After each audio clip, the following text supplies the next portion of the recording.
That's fine. The Okay, got it. I just wasn't sure.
Where did Eve go?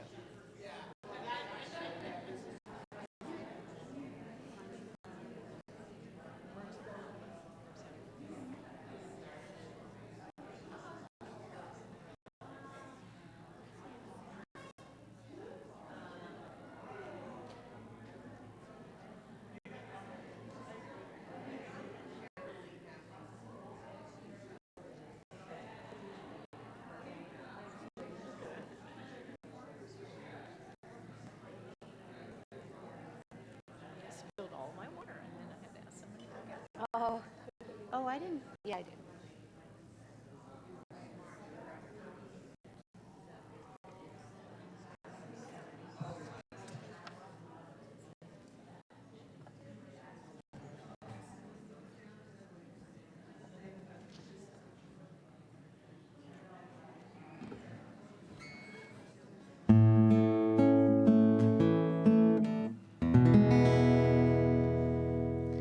I have arrived.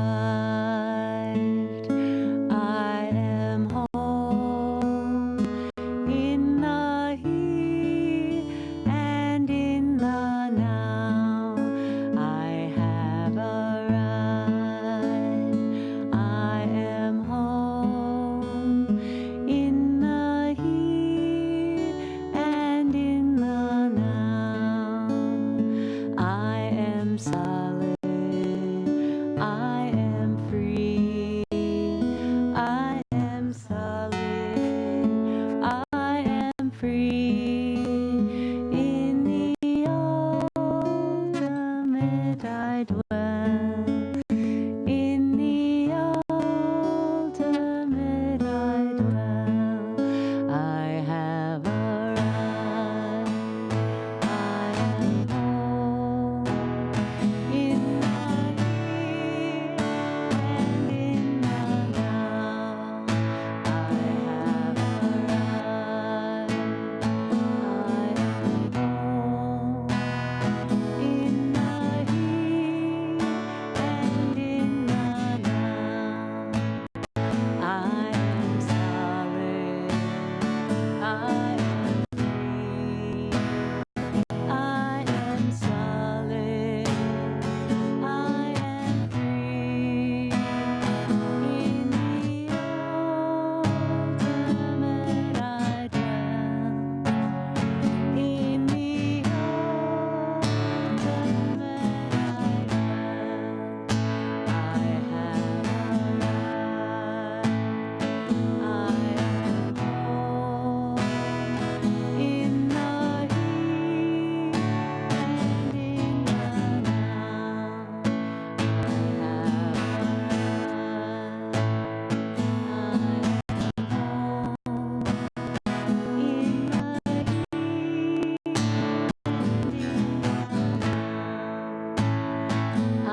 as we continue to chant, I invite you to notice who is in the room with us this morning.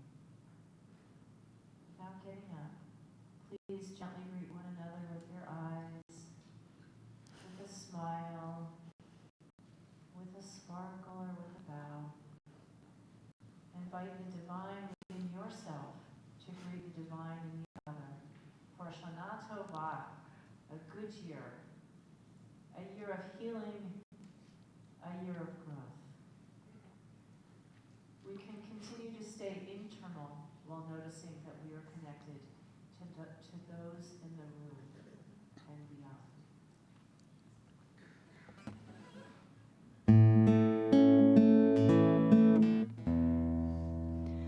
I have arrived, I am home in the here and in the now. I have arrived, I am home in the here and in the now.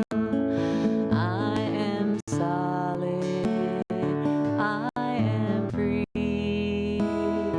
I am solid, I am free, in the ultimate I dwell, in the ultimate I dwell.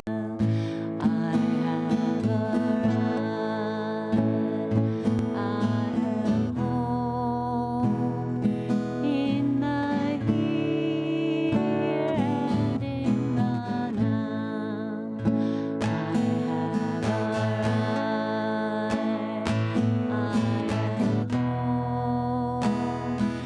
in the here and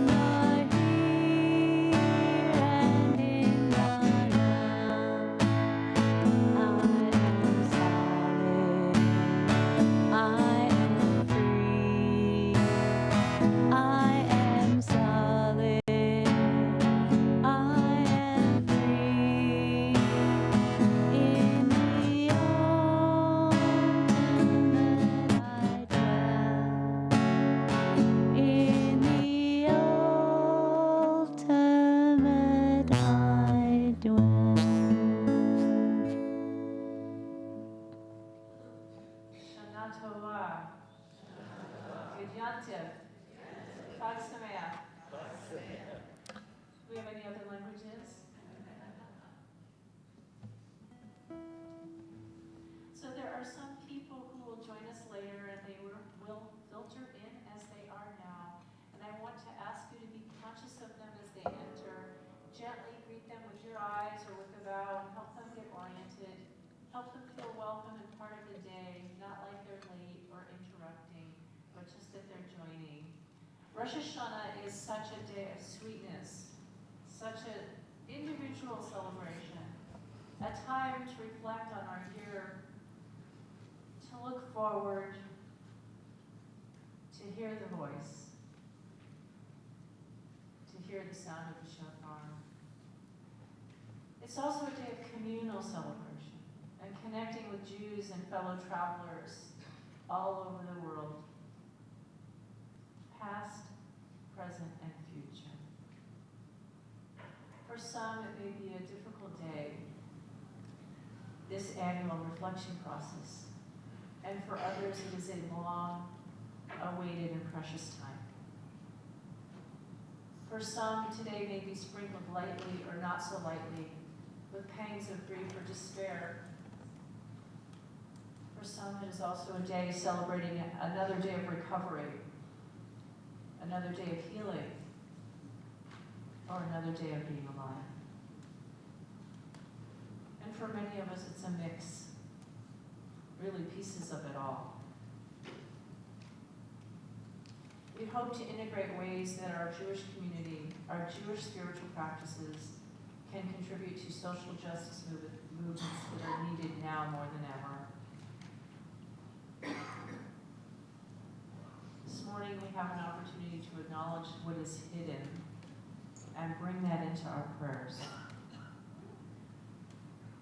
We have an opportunity to integrate our personal worries, our hopes, our joys, our truths, our deepest personal prayers into our Rosh Hashanah experience. We invite you to take a moment to settle in. Right now, where are you in your body? Where are you connected? Where would you like to be connected more? Right now, where is your spirit?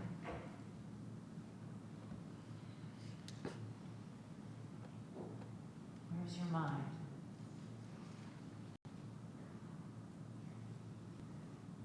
What can you let go of? What do you want to savor?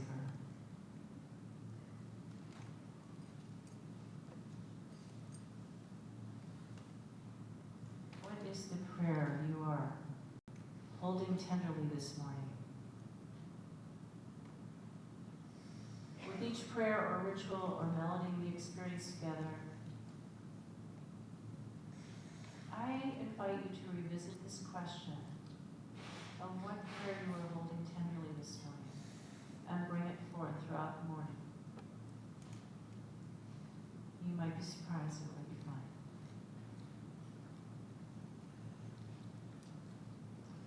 We are about to move into a place of gratitude, as we are invited to do every morning. We begin with the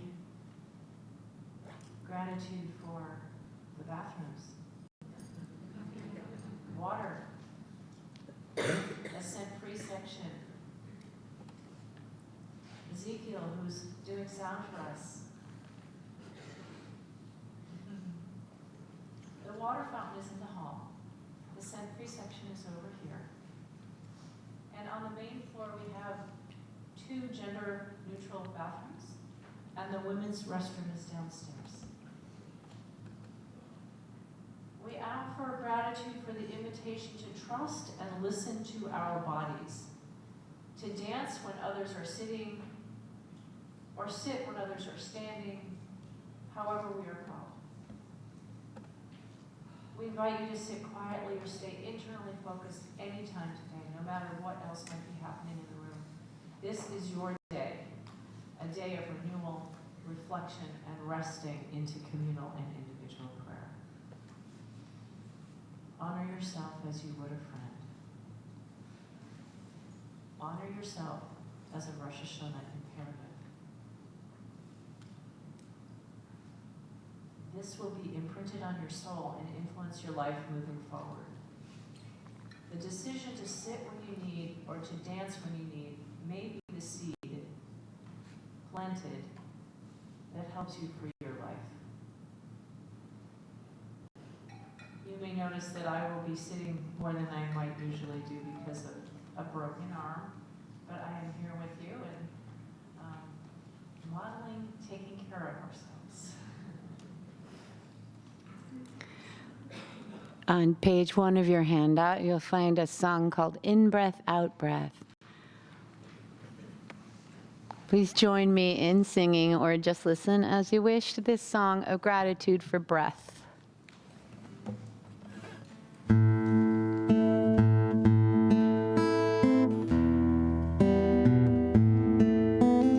In breath, out breath, deep breath, slow breath, calm breath, ease breath, smile breath, release breath, present moment.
the sensations of your breathing, perhaps in the abdomen, belly or chest, or at the nostrils. Notice inhalation and exhalation.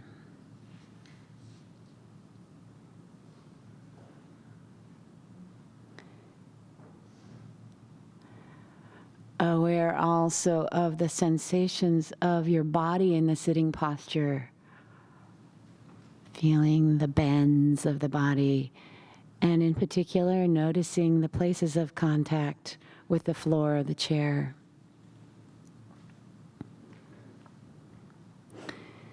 And reflecting that part of the reason that we have this sensation of touch or contact is because our body is in relationship with the earth. The earth's gravity is holding our bodies down. Always, always the magic of the earth is grounding us. And with awareness, we can feel it directly. So feel the sense of your body here, your feet on the floor, your body in the chair.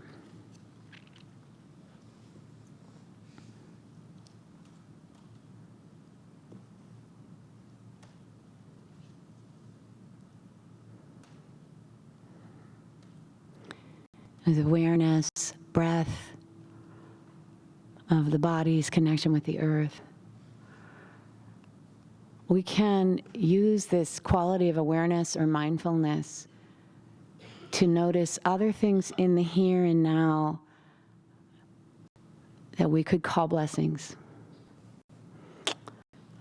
And also in your handout on the first page, there's a poem by Mary Oliver called Mindful that helps with this teaching about the relationship between awareness and appreciation. I'm going to read it aloud twice.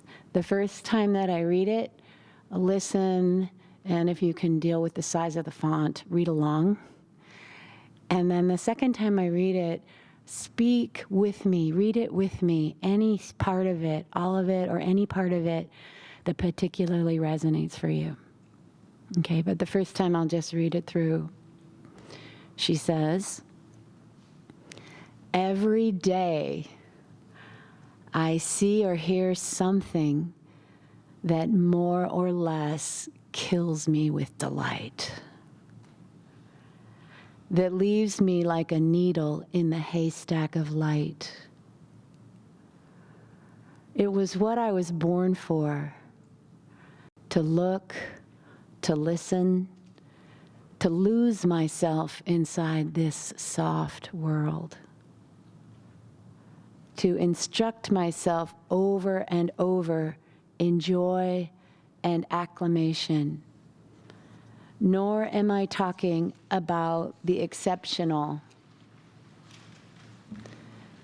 the fearful, the dreadful, the very extravagant, but of the ordinary, the common, the very drab. The daily presentations. Oh, good scholar, I say to myself, how can you help but grow wise with such teachings as these? The untrimmable light of the world, the ocean's shine, the prayers that are made out of grass.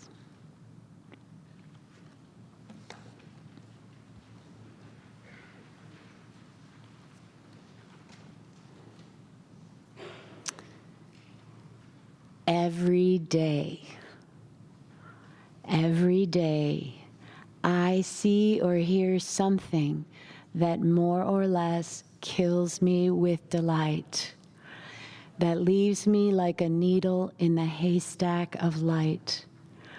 It was what I was born for, to look, to listen, to lose myself inside this soft world, to instruct myself over and over in joy and acclamation. Nor am I talking about the exceptional, the fearful, the dreadful, the very extravagant, but of the ordinary, the common, the very drab, the daily presentations. O good scholar, I say to myself, how can you help but grow wise with such teachings as these? The untrimmable light of the world, the ocean shine, the prayers that are made out of grass.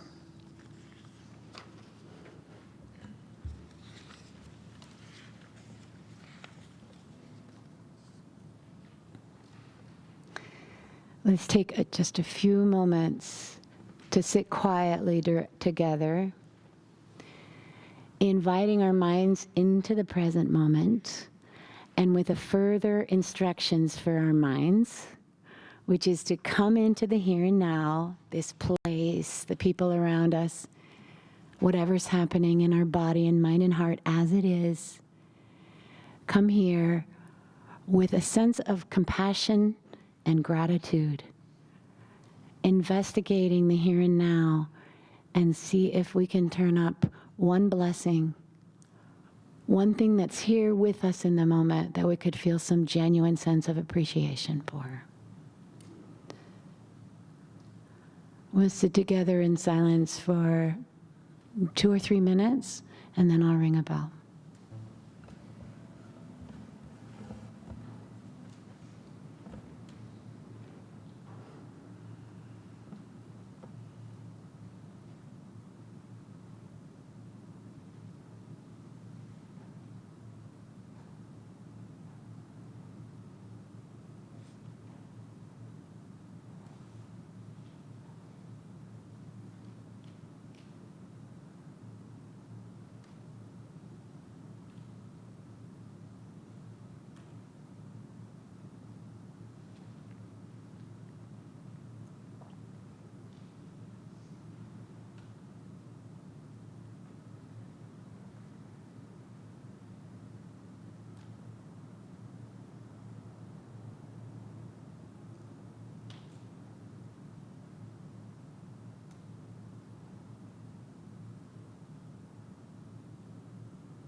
Before we move on to morning blessings on page 14, I want to make sure that those of you who have just arrived have also gotten, in addition to the Moxer, a handout.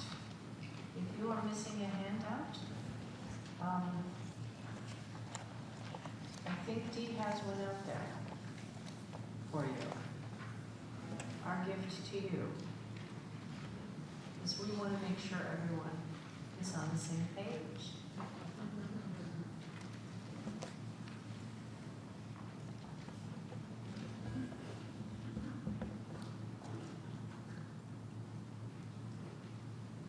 Are we good? We've lost, we're okay, we might need to share.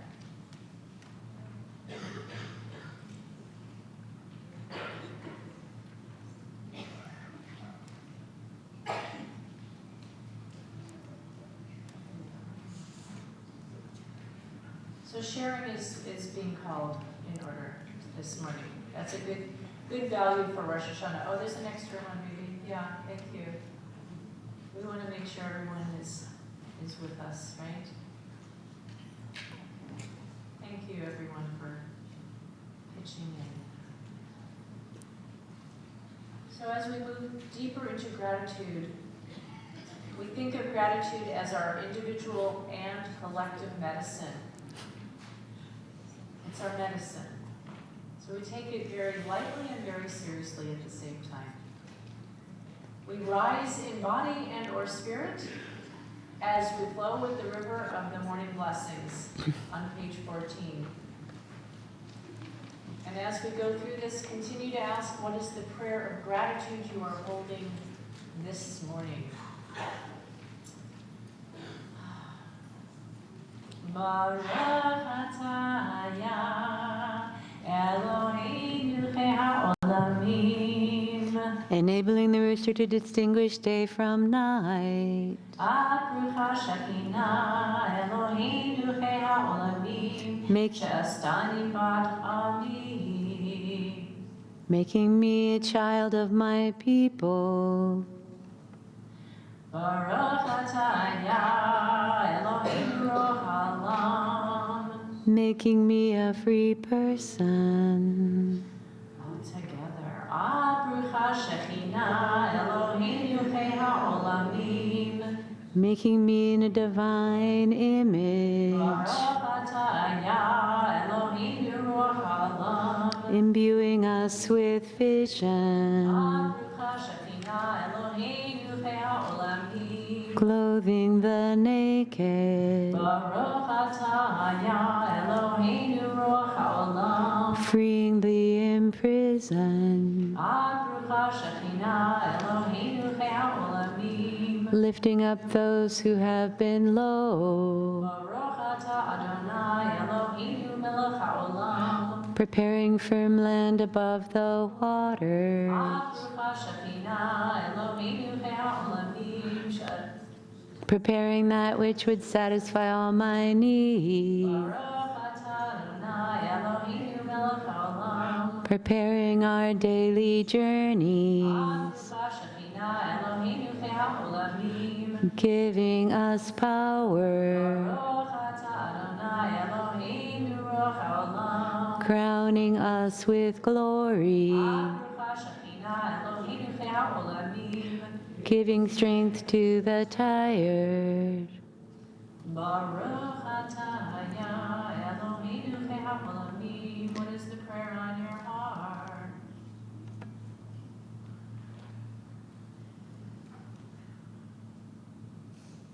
Giving Amen. Baruch atah Eloheinu ha'olamim. giving me strength to live each day as well as I can.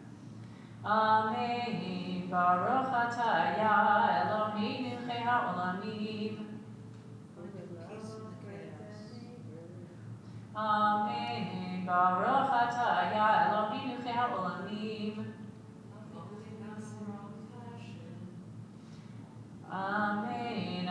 Baruch atah Eloheinu ha'olamim.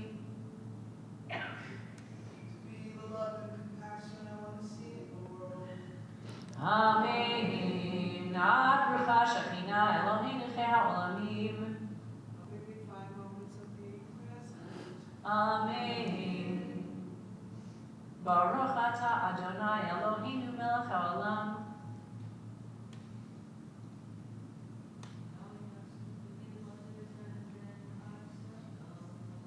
Amen. Baruch atah Adonai Eloheinu melech haolam.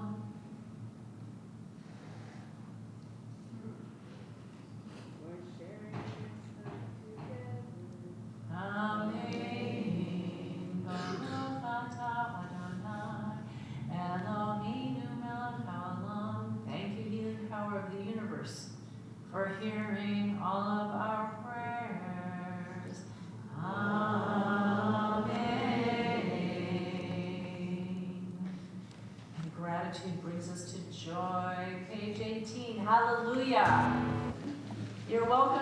stay standing and dance or stay sitting and dance? Age 18.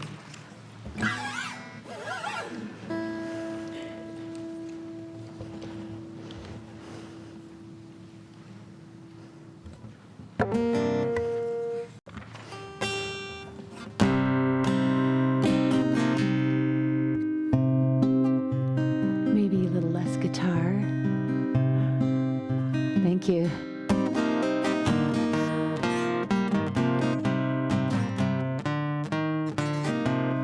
Hallelujah, hallelujah, hallelujah, hallelujah, hallelujah, hallelujah, hallelujah, hallelujah.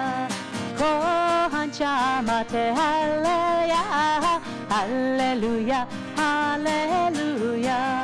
Kohan chamate hallelujah, hallelujah, hallelujah, hallelujah, bekocho, hallelujah, bekia uzo, hallelujah, vikuota, hallelujah, kerovulo, kohan chamate hallelujah, hallelujah, hallelujah, kohan chamate hallelujah, hallelujah, hallelujah, hallelujah, beteka shofar, hallelujah, benevil vechinor, hallelujah, betofu machol, hallelujah, beminin ve'ugal, kohan shamate hallelujah, hallelujah, hallelujah, kohan shamate hallelujah, hallelujah, hallelujah, hallelujah, bel tutele shama, hallelujah, bel tutele trua, hallelujah, bel tutele shama, hallelujah, bel tutele trua, kohan shamate hallelujah, hallelujah, hallelujah, kohan shamate hallelujah, hallelujah, hallelujah, hallelujah, hallelujah, hallelujah, hallelujah, hallelujah, hallelujah.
going with that line. Iluvinu male shirakaya. Iluvinu male shirakaya.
So notice the hat in the middle of the room. That's the gate that we are walking through. That is the portal of transformation. That the Sloan Mer, one of our Hasidic rabbis, says that Rosh Hashanah gives us that opportunity of walking through the portals of transformation. And you know, when I think about transformation, I don't think always that we have to change who we are, because actually we're pretty cool who we are. But it's about like maybe being more of who we are, right? And deeper into who we are. And tweaking the little places that we would like to tweak. But really it's about embracing. I recently watched the movie Boy Erased, based on the memoir of Gerard Conley's. It is a very intense movie which described a true Christian gay conversion therapy program in the 1980s and 90s in Memphis, Tennessee. It was called Love in Action. Most of the people who went there were forced to go by their very religious parents. And this might be a difficult story, but there is a redemption part of it here, so hang in, okay? I didn't come to torture you this morning. So, again, most of the young people who went there were forced to go by their very religious parents, and it was quite abusive, where participants were belittled, yelled at, and harassed.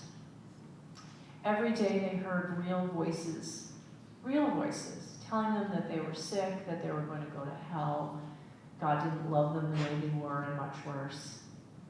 And it wasn't easy for them to get out of this program voluntarily. Several people died by their own hands rather than continue in the program. The movie saddened me, of course, but it didn't surprise me or shock me. What did, and what caught my attention, was the last two lines at the end of the movie during the credits that told us that the main leader of the center, John Smith, had resigned, left the conversion therapy movement, and now was living with his husband in Texas. I was curious about him and how that transition happened, so I did some research. I learned that he had been gay, then had 2 marriages to women, and then got involved in the movement because he was trying to find ways to stay straight. He was a leader for over 20 years. So how did he get out? How did he come out again? And how did he change, and did he make amends? Transformation, change, forgiveness, making amends, facing ourselves, this is the heart of the Rosh Hashanah journey. How will we change and evolve and ultimately work with forgiveness this year? The story goes that there were protesters who stood outside the program for 8 weeks, chanting, "We love you just the way you are." Although we might think they were trying just to support the participants, Smid said that even when he would arrive in the morning, they would address him personally, the head of this program, the abuser, with the same language, "We love you just the way you are." They may have also added, "God loves you the way you are." It took him weeks, but he finally heard the message. He realized that God's voice was coming through him, and it was time for him to accept himself. After participating in the harm of so many young people, including those who had died because they weren't allowed to love themselves, he heard God's voice and he got out. He came out, and because of the protesters' consistent message of love, he was able to change his self-talk. That by being gay, he was succumbing to the devil, and change that into he was loved by God just the way he was. Now, hopefully our lives are not that extreme. Hopefully we aren't waiting for an epiphany like that to quiet our self-talk. However, in my many years as a spiritual director, rabbi, and chaplain, I have heard a lot of very harmful self-talk, and it really saddens me. I'm not smart enough.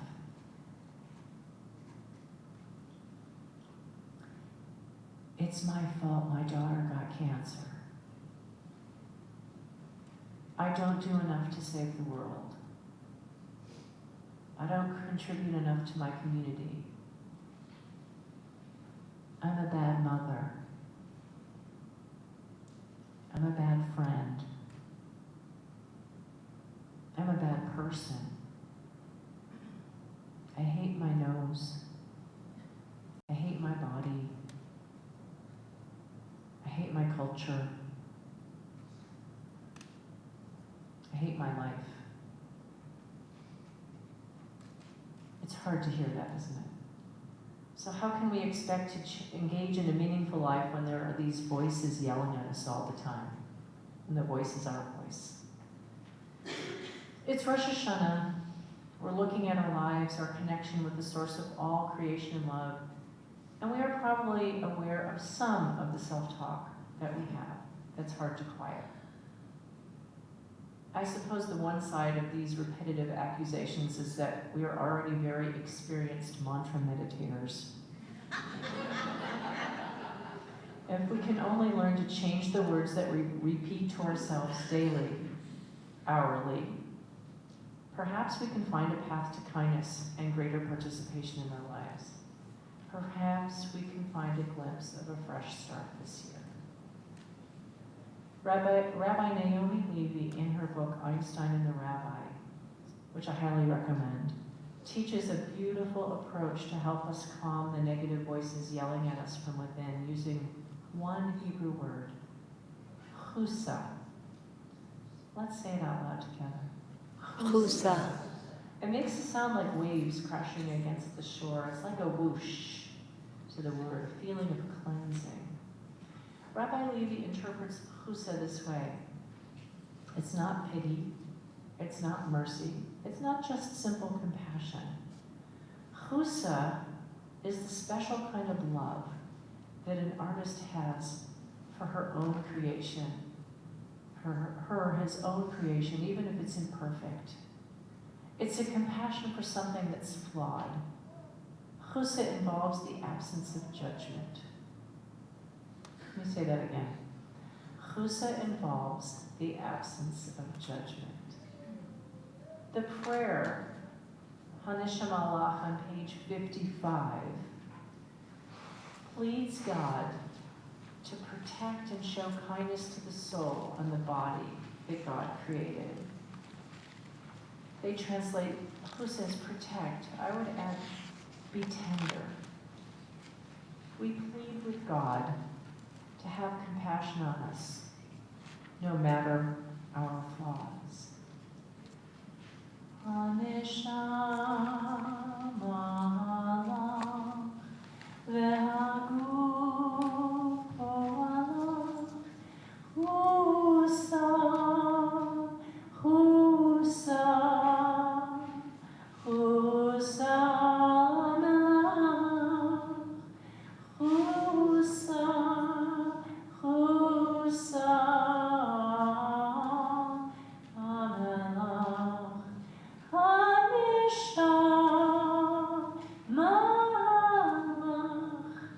ve'haguf po'alach husa, husa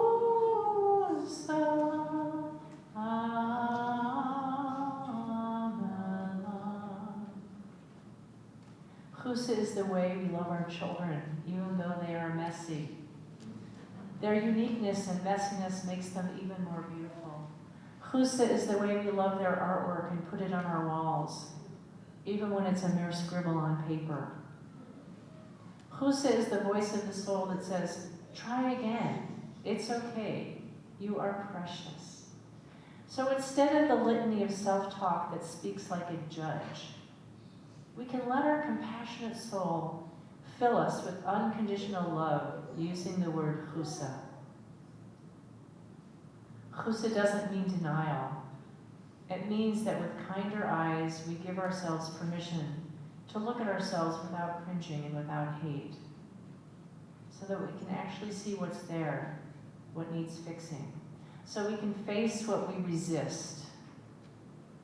The soul's voice says, I don't need to only take stock of my failings. I need to take stock of my strengths. I need to know what I've been blessed with, so I can understand what I have to work with. Chusa can also teach us to soften the judgments we place on others, loved ones, colleagues, and absolute strangers too. There are accusations we hold against people who harmed us in the past. There are snap judgments we make about people we don't even know, based on nothing but their appearance or a single bad encounter. We label people at work, people in our communities, and people in our families. We place them in a box: mature, annoying, stupid. We rarely take the time to reassess the sentences we've passed against them. By doing this, we put ourselves in the box, isolating ourselves from others. Rabbi Levi teaches that it's deceptively simple to work with the word chusa for a healing purpose. So let us enter slowly into a chusa meditation. The word chusa is spelled chet, vav, samech, hey.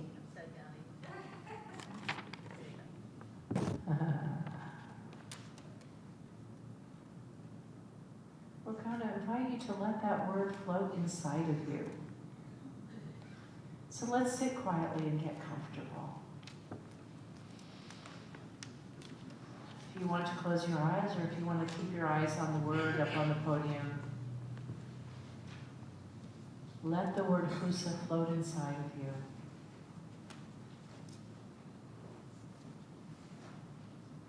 Don't say the word out loud. Let it roll around inside your mind and throughout your limbs.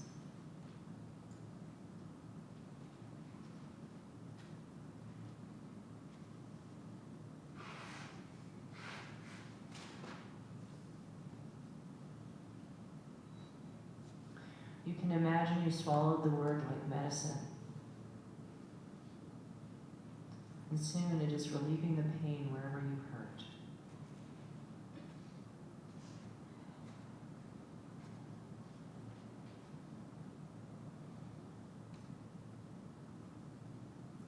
Just let the word do what it needs to do. Don't worry if you lose the word for a while. Just return to repeating it in your mind. Chusa. Chusa.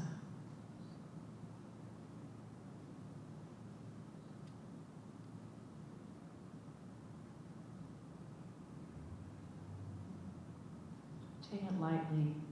Don't try to push or stress over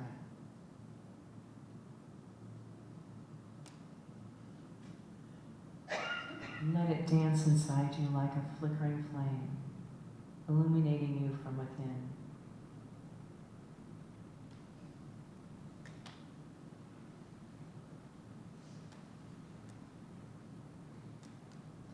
When you feel the medicine flowing in your body, thank the medicine of Chusa. And then sit some more.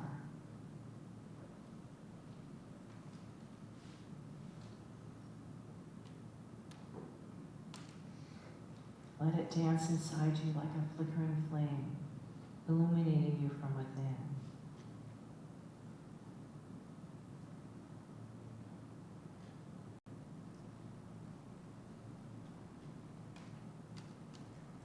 Let the word do what it needs to do.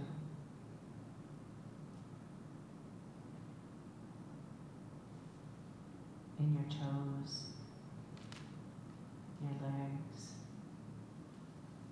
wherever your body is inviting Chusa, let it flow.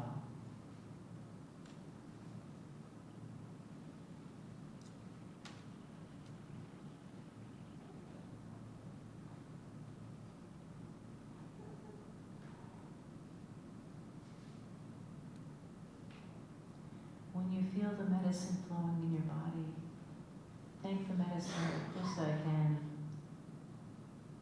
and slowly open your eyes, coming back to this sweet and precious community.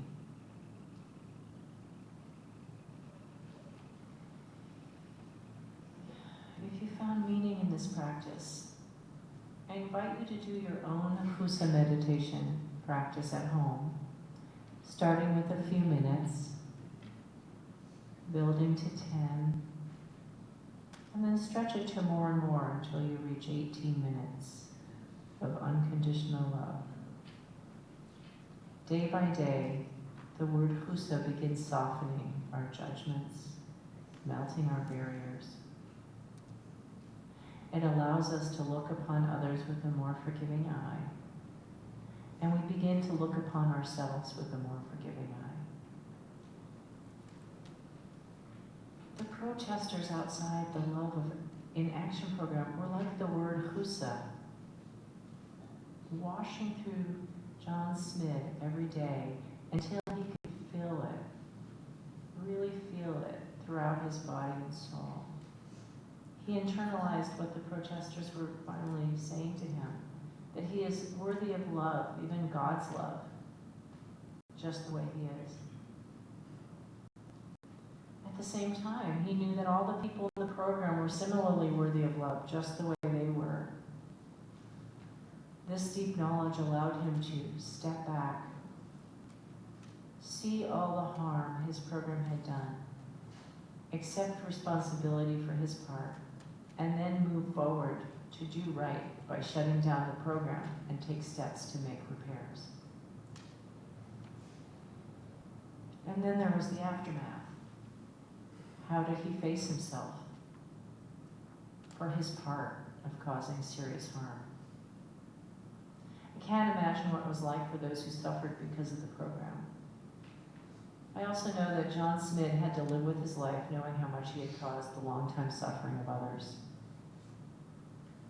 He said it was very hard to live with what he had done. When I hear his story, I see how important the concept of him knowing that we are all worthy of love was the catalyst for change. However, using the tools of tshuva, tefillah, and tzedakah may have helped him begin to repair the harm he caused. For example, he attempted tshuva, by shutting down the program and by making public apologies. He invited people who had been harmed by the program to speak with him directly, so he could do whatever repair work was possible. He also said that sometimes he had to live in denial, because otherwise he might not be able to live with the constant heartbreak. Denial as a coping strategy, when used in small doses, can be very effective to help us manage otherwise overwhelming matter. Our heart can't survive in a constant state of brokenness. This is also where tefillah, or prayer, comes in. Sometimes the only place to take our heartbreak is into tefillah, into prayer. By accepting our heartbreak and expressing it, sometimes the heartbreak softens. I don't know if John Smith donated any money to any causes, pro-gay causes or others, but that was and still an option for him. Tzedakah doesn't fix harm, but it acknowledges that repair is needed and can soften the long-term effect of what happened. Could he forgive himself? Could he forgive the forces that put him in the closet in the first place? I don't know, but I do know that the protesters, the voice of love without judgment, the voice of Husa, was key to his recovery from negative self-talk and key to stopping the harm he had participated in. Hopefully it was also the beginning of a process of forgiveness. So on this Rosh Hashanah, and for the days that follow, I invite us to feel back to the power of Husa, love without judgment, love with tenderness. I invite us to allow our tools of tshuva, tefillah, and tzedakah to help us begin to transform and repair that which is sorely in need of repair. I invite us to soften, soften, soften towards ourselves and each other. And let us say, Amen. Amen. Please join me on 55 for Hanashama.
To go even deeper.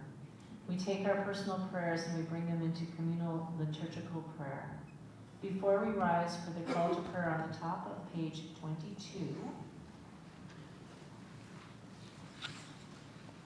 let us take a moment to notice, was there one word or phrase that captures how you are feeling right now? This word or phrase or body sense may be an invitation or guide for you. You may want to refer back to this word or phrase or body sense throughout the morning, or the next 10 days, or even longer.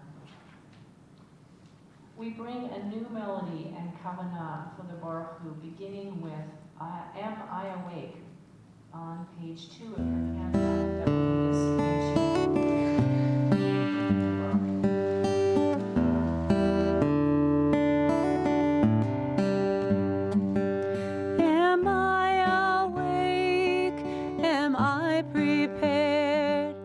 Are you listening to my prayer?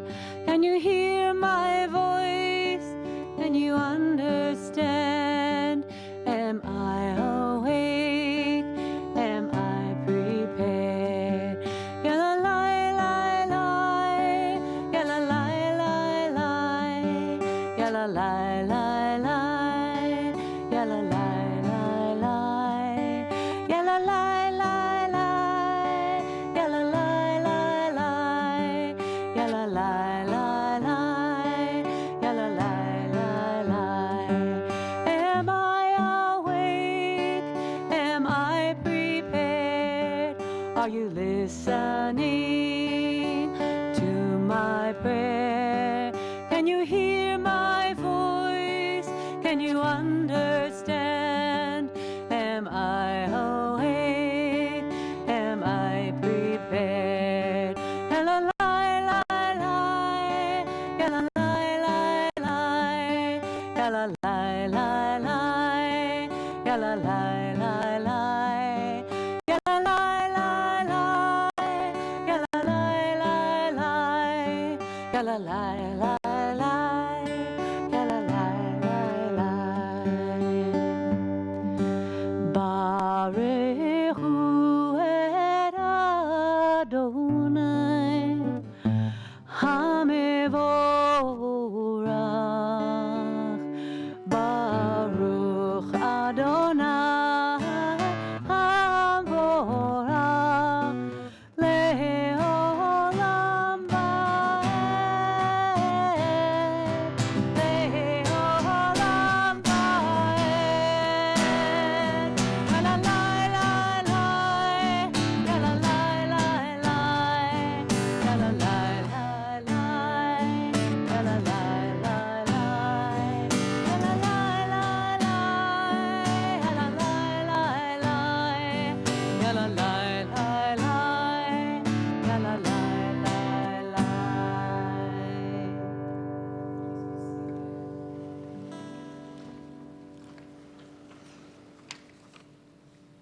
Turn to page 31 as we move forward deeper and deeper into love, compassion, loving kindness, and shalom.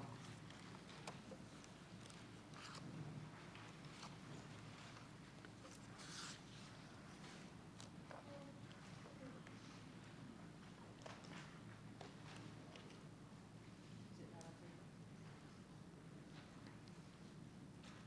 there? 32.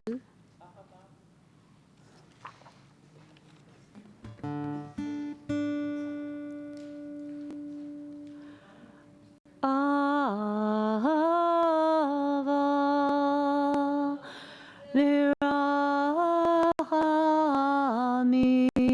Virachamim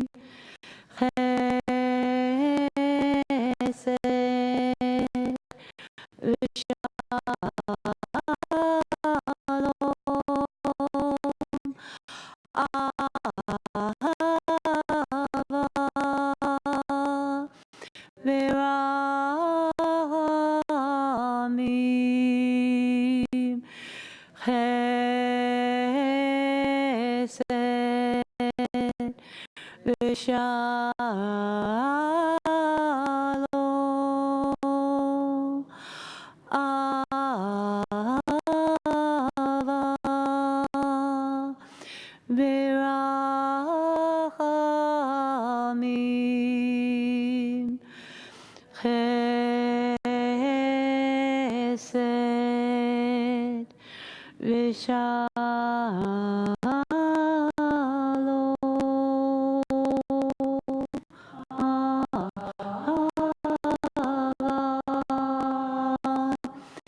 Virachamim Chesed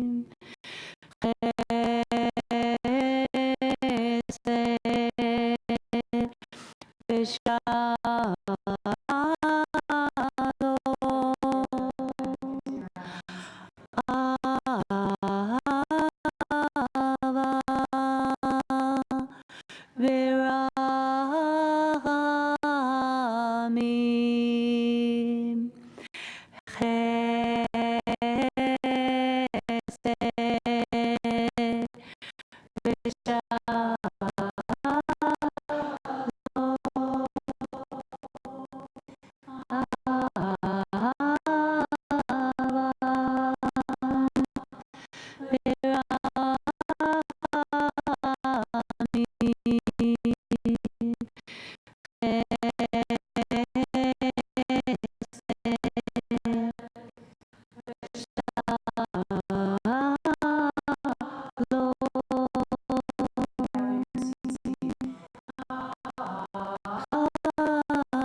Shema Yisrael. Shema Yisrael. Ya Eloheinu. Ya Echad.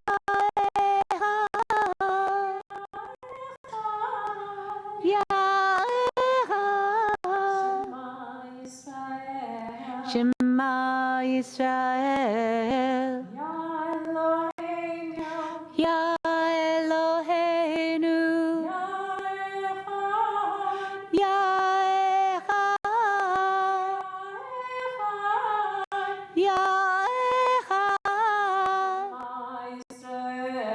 Shema Yisrael. Ya Eloheinu. Ya Echad. Ya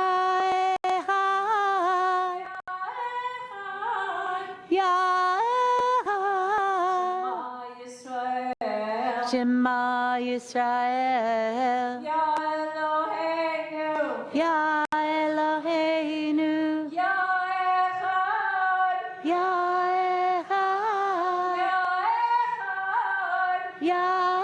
Echad. Shema Yisrael. Ya Eloheinu. Ya Echad. Ya Echad. Shema Yisrael. Ya Eloheinu. Ya Echad. Ya Echad. Shema Yisrael. Ya Eloheinu. Ya Echad. Ya Echad. Shema Yisrael. Ya Eloheinu. Ya Echad. Ya Echad. Shema Yisrael. Ya Eloheinu. Ya Echad. Ya Echad.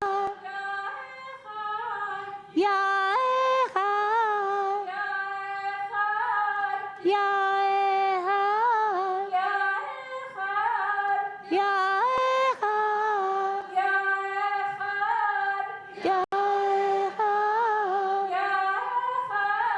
Ya Echad. Ya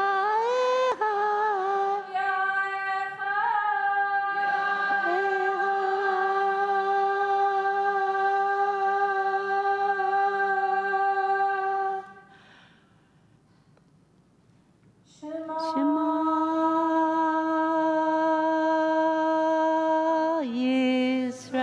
Yisrael.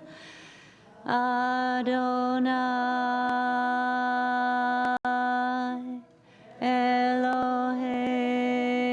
Eloheinu. Adonai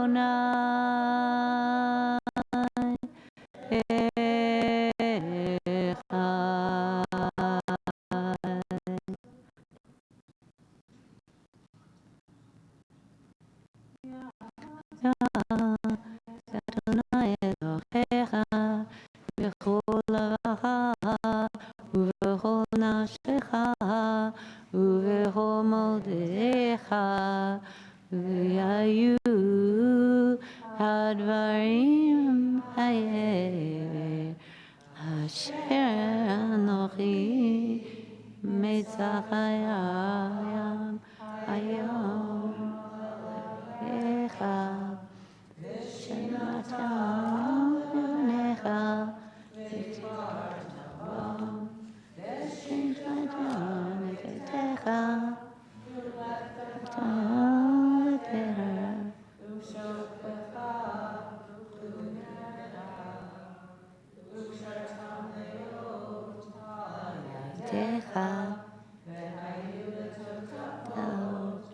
בין עיניך ובטבתם על מזוזות ביתך ובישעריך.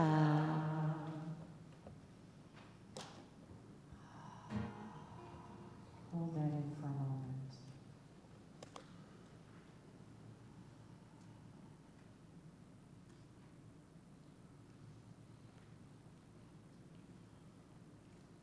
As we move towards Micha Mocha on page 36, I invite you to bring into your mind what liberatory moment are you celebrating? What liberatory moment might you be yearning for?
Keep in your mind the liberatory moments, but I'm having some curiosity.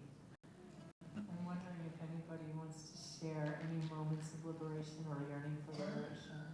Oh, yes. So I'm celebrating liberation from the old scripts, and I'm yearning for liberation from the old dynamics. Amen.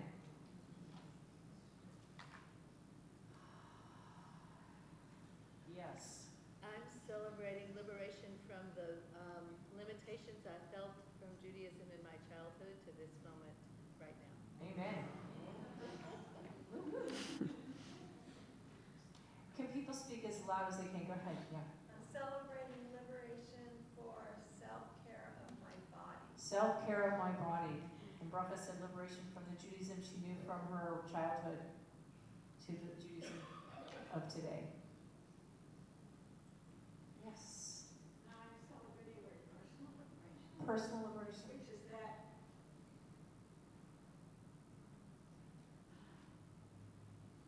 knowing that the pain in the heart is so great that the heart is also strong enough to carry it. The heart is strong enough to carry the depth of the pain that you have. Amen. Yes. I'm celebrating liberation from the Job of 20 years.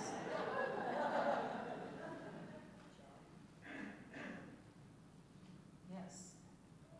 When I was on the streets of San Francisco last Wednesday, shutting down the financial district, I really felt the liberation that we could feel from the dependence on fossil fuels and the liberation of the Green New Deal. Amen. Woo.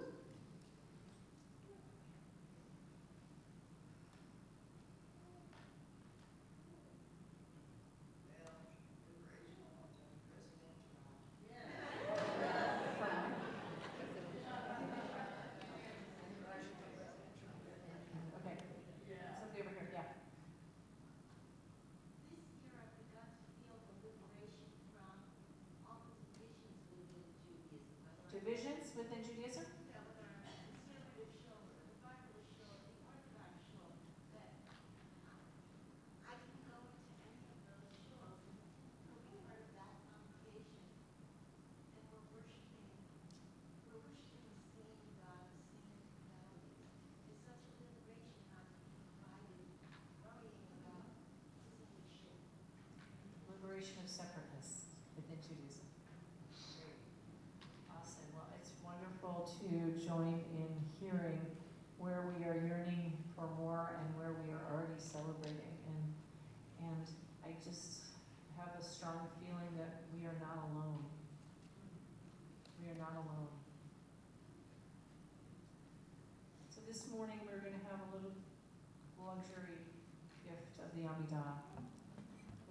is on page 39 through 43. And again, feel free to stand or sit anywhere.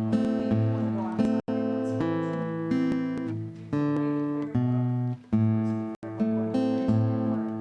And we included words of our God that brought us up with that, I want to share with you a practice I share every year with almost 50 people, so I want to make sure you know about this practice.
why are we here today?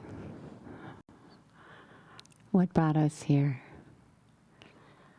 For me, I'm here with a very distinct intention to deepen in practices that I deeply believe and experience add to my personal and the collective well-being.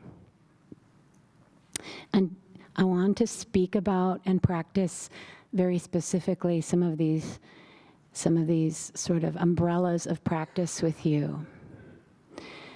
One of them is simple awareness, or we can call it mindfulness.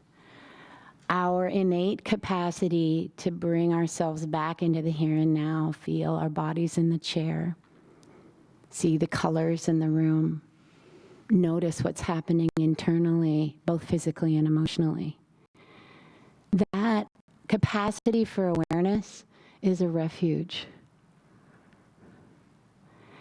The second is radical teachings, wisdom teachings that lead us to kindness, to deep, radical kindness towards ourselves and others and this world.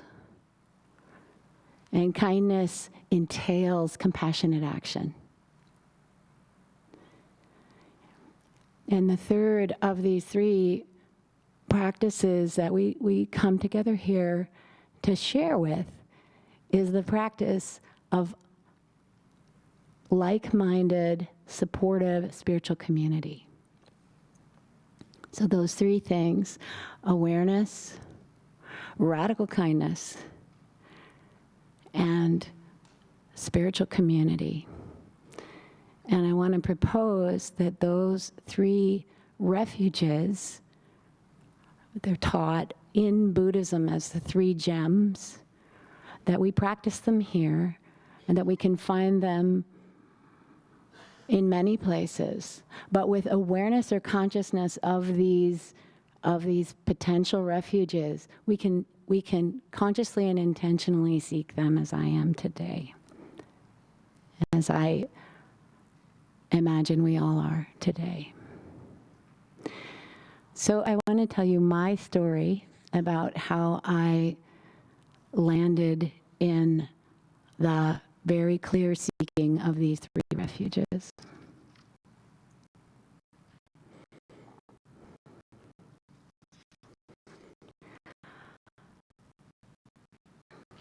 When I was a child, I felt a need to be seen and loved. These are natural human needs. Part of my strategy was to develop my capacity to entertain.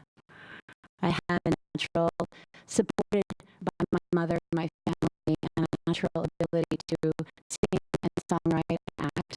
And when I did those things, I received praise. So I very quickly came to believe that my path to happiness was related to entertaining others. And in college, I majored in theater. When I was in college, my dramatic art professors didn't admire my acting to the extent that my high school drama teacher did. And I did not get cast in as many plays as some of my peers. But I just hung on to this very powerful belief that this was the path to happiness for me, and continued to pursue acting after college. But when I was 23 years old, I quit acting because I had the experience of getting exactly what I wanted, which was the lead role in a musical in San Francisco. So that was sort of the pinnacle of what my goal had been all through college. Then I got it. And then I had the experience of the director of the show. I experienced him as startlingly angry, controlling, and really an overwhelming presence. And I realized that in acting, there's not enough autonomy, or there wasn't for me. And so I decided that I could continue my goal of finding happiness through entertaining others just by singing. And so since age 23, that is what I've been doing, and I still do it. And there is an incredible amount of blessing and meaning in having a service which involves primarily singing for and with my wider communities. That's been really meaningful to me. However, before I was 30 years old, I saw that this goal, or this fully focused idea of joy being around entertaining others is not a sustainable kind of a happiness. I can feel fulfilled for a little while if I've successfully engaged a group of people with my music, but there's a lot of anxiety that goes into the moment. There's quite a bit of anxiety and I think this is true for many entertainers, with being there in the moment, even though there's some reward to it, of course, too. And then life goes back to normal. As Jack Kornfield says, after the ecstasy, the laundry. So I was very fortunate, and I actually I don't know why this happened, but I had a very fortunate defining moment in my young life. Mid-20s, in a band that was very successful locally, but still holding a lot of internal confusion, mishigas, unhappiness. And I was out jogging, and I came to a fork in the road. And for reasons unbeknownst to me, my mind threw up suddenly this challenge. It said to me, if you go to the left, you'll have success as an entertainer. If you go to the right, there's no idea what your life will be, but you will be kind. And it was a really difficult thing for me. I mean, in retrospect, it maybe shouldn't have been difficult, but for me it was very, very difficult because I had really put all of my eggs in the entertainment basket. And I had really bought that idea that happiness comes from success, from praise, from gain, and that things like loss and failure and challenge were somehow aspects of life that I could avoid. I was still young. So it was a difficult moment. I stood at that fork in the road for a long time, maybe 10 or 20 minutes, which was a long time to be just standing on a path. And the good fortune, and I really feel it was good fortune, is that I ran off to the right. I set an intention to go into the mystery of life with a commitment to be kind as I could. That was 28 years ago. And as I made the commitment to be kind, I encountered a lot of obstacles, primarily internal. And I did a lot of seeking. And my seeking brought me to a meditation class in the early 1990s. And I just sat in that class and wept because I was learning something I really needed to know, which is that in order to navigate this life, to find my way to kindness, to find my way to integrity, I needed to practice awareness. All of us can have really good intentions, but if we're operating out of the causes and conditions that preceded that moment without shining any light on them, we can over and over again create the same kind of pain that we came from. Awareness shining awareness just into the here and now, just this much. What's happening now? Where am I coming from? It's that awareness that can create a transformation that can lead to kindness. So as I practiced awareness, I took a path that I'm still on, which was to go into Western Vipassana Buddhism. I've done innumerable long retreats, and I have a daily sitting practice. This practice was brought to the West from Southeast Asia, primarily Burma and Thailand, by Western practitioners like Jack Kornfield, Joseph Goldstein, Sharon Salzberg. And simultaneous to that, I've had another spiritual community, which is wide but also deep, right here in Kahila, which is the Bay Area Jewish Renewal Community. So both of my spiritual communities have been led by Jewish spiritual seekers.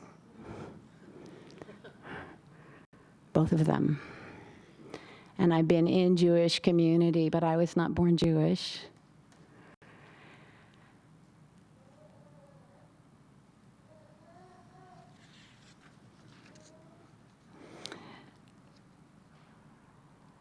The Buddha's assistant, Ananda, once asked the Buddha if spiritual friends were half of the holy life. The Buddha replied, no. Spiritual friends, he said, are the whole of the holy life. We need each other. My first defense when I feel too vulnerable is to isolate. But I can't do this journey alone. So I've been traveling this path towards awareness and kindness and in spiritual community with you and with my friends in the Buddhist community.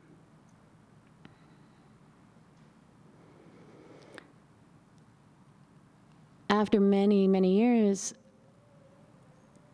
I could began to be really clear to me two things within this community, the Jewish Renewal community. One is that God is real for me. And I actually found God through both mindfulness practice with the presence of the here and now, like Mary Oliver says in the poem Mindful. It's always a miracle. No matter how much pain is here for me, the chair under my body is always a miracle. And in that awe, in that miracle, just like the body has a relationship with the earth, my mind and heart have a relationship with that is creating all of this. And that is a relationship that is good. Yes, there's insecurity, there's imperfection, there's impermanence. That's how this place is. But there's also ahava, v'rachamim, chesed, v'shalom. And that's a relationship that can be found.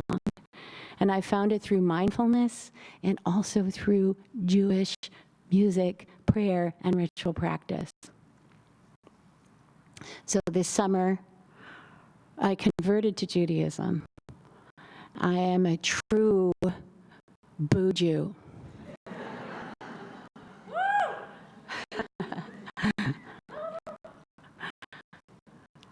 And the why, the intention behind my whole journey has been that commitment to kindness, which has been supported by awareness on one side and spiritual community on the other. These are the three refuges taught in Buddhism, but we find them right here. Just before all of these practices we've been doing this morning, gratitude. What is that gratitude?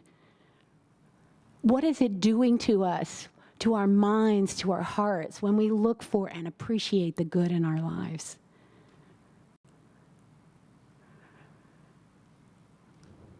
Gratitude is a form of love. Or the Elohai Netzor prayer that Chaya was leading us in just before I began to speak. What is that prayer? What is it saying? It's saying, be aware of our speech. Speech has incredible impact. Bring awareness. And yes, it can be very humbling to bring awareness to our patterns and habits around speech and other things. But the prayer says it. I seek humility. I seek awareness. I seek kindness. And to tie all this back to the idea of well-being. What genuinely brings some sustaining well-being to you?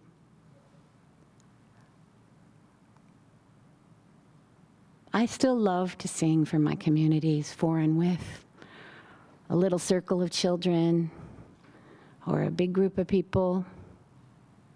I'll always love that. I'm thankful for that gift. But that's not what sustains my well-being. And it never could be, because it's impermanent. But awareness, kindness to self and others,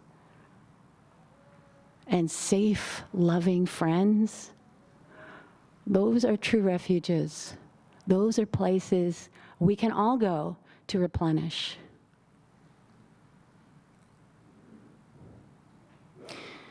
In a few moments, we'll be moving on to the Unatana Tokov. This very powerful, very beautiful, brutally honest look at impermanence.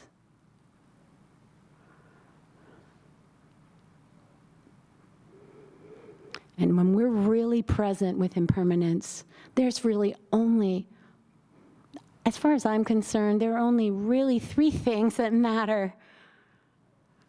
Awareness, here, alive, now. And then here with what's here now, which is all going to go. Bringing kindness to it. What else could matter? Kindness to our imperfect selves, kindness to each other, kindness and care to this poor world. Awareness, kindness, and then connection. Reaching out, pushing through the isolation over and over. There's a song in your handout.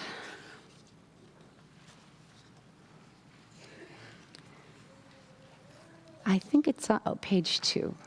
Awareness, kindness, and safe, loving friends.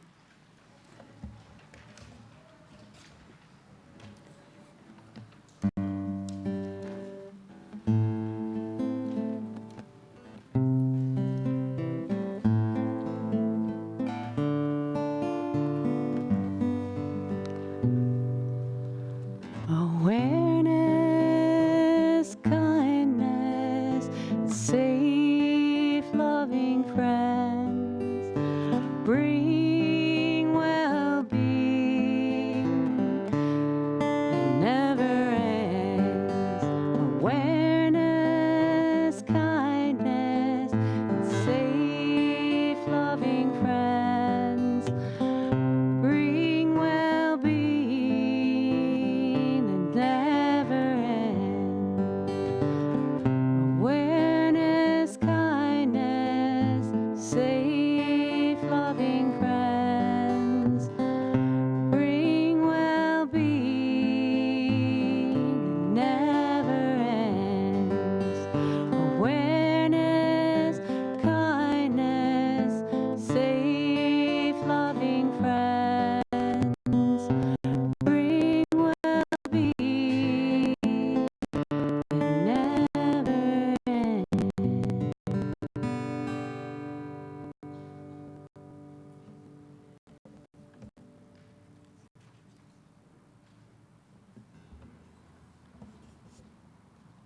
Amen.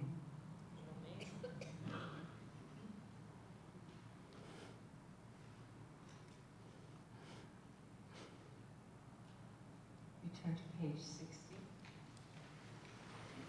And we're going to be moving from 60, 61, 63, 64.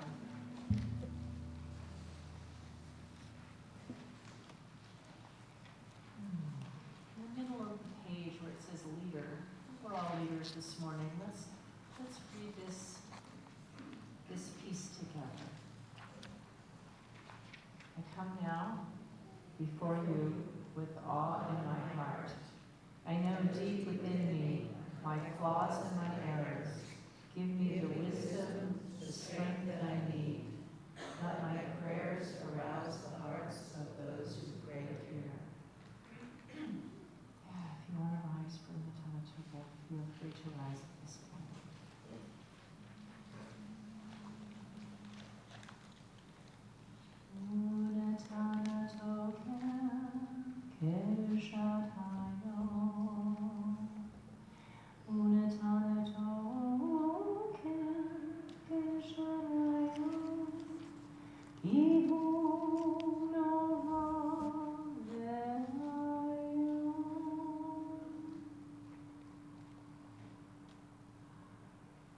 And the great shofar is blown, but it is a still small voice within which we hear. Uva shofar gadol, itaka, itaka, mikol damadaka, ishama, ishama.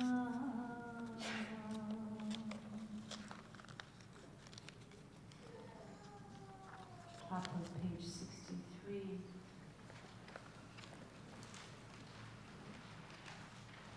Woven into Who by Fire.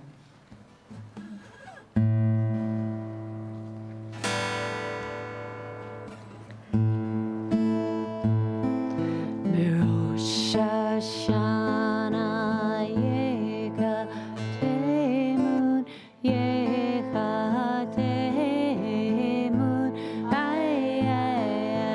Yom Som Kippur Yekatemun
Healing is timeless.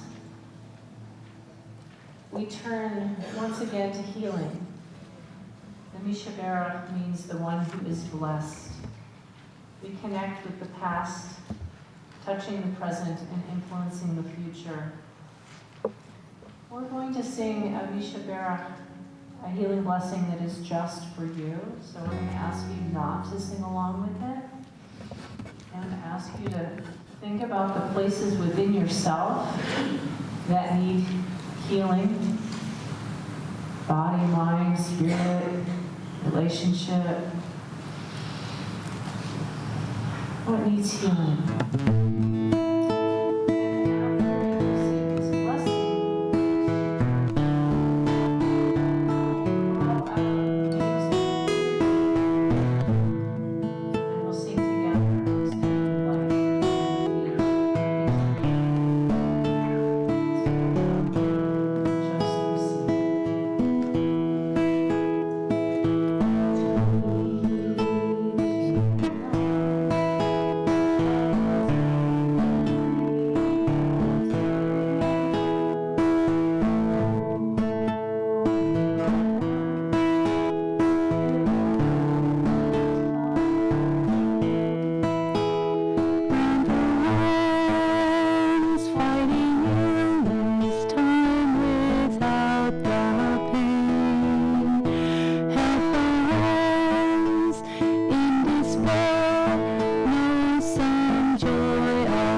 The shofar service is on page 83.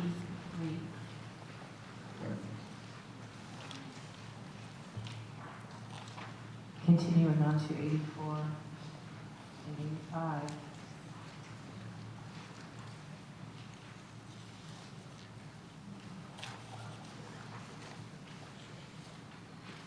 In a moment, we will rise and say the blessings together responsibly for hearing the shofar blasts on page 83, and then listen to 3 sequences of shofar blasts of one single shofar. In Torah instructs us that Rosh Hashanah should be a day of sounding. Hold on a second, I need my props.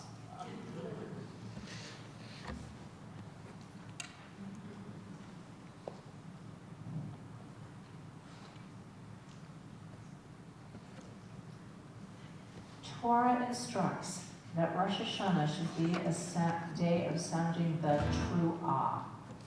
The rabbis, however, argued about whether the imperative was to hear the 9 shofar blasts of the true awe,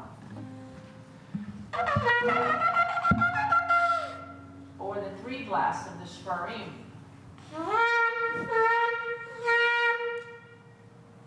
This argument originated from a powerful midrash about a story we learn in the book of Judges. Upon waiting for her son to return from battle, Sisera's mother, who was not named, stood at the window and made a sound of grief as she realized that he was not going to return. The word for that sound, vatyabev, is the source of the debate. One opinion is that Sisera's mother sighed and sighed like a gasping sound.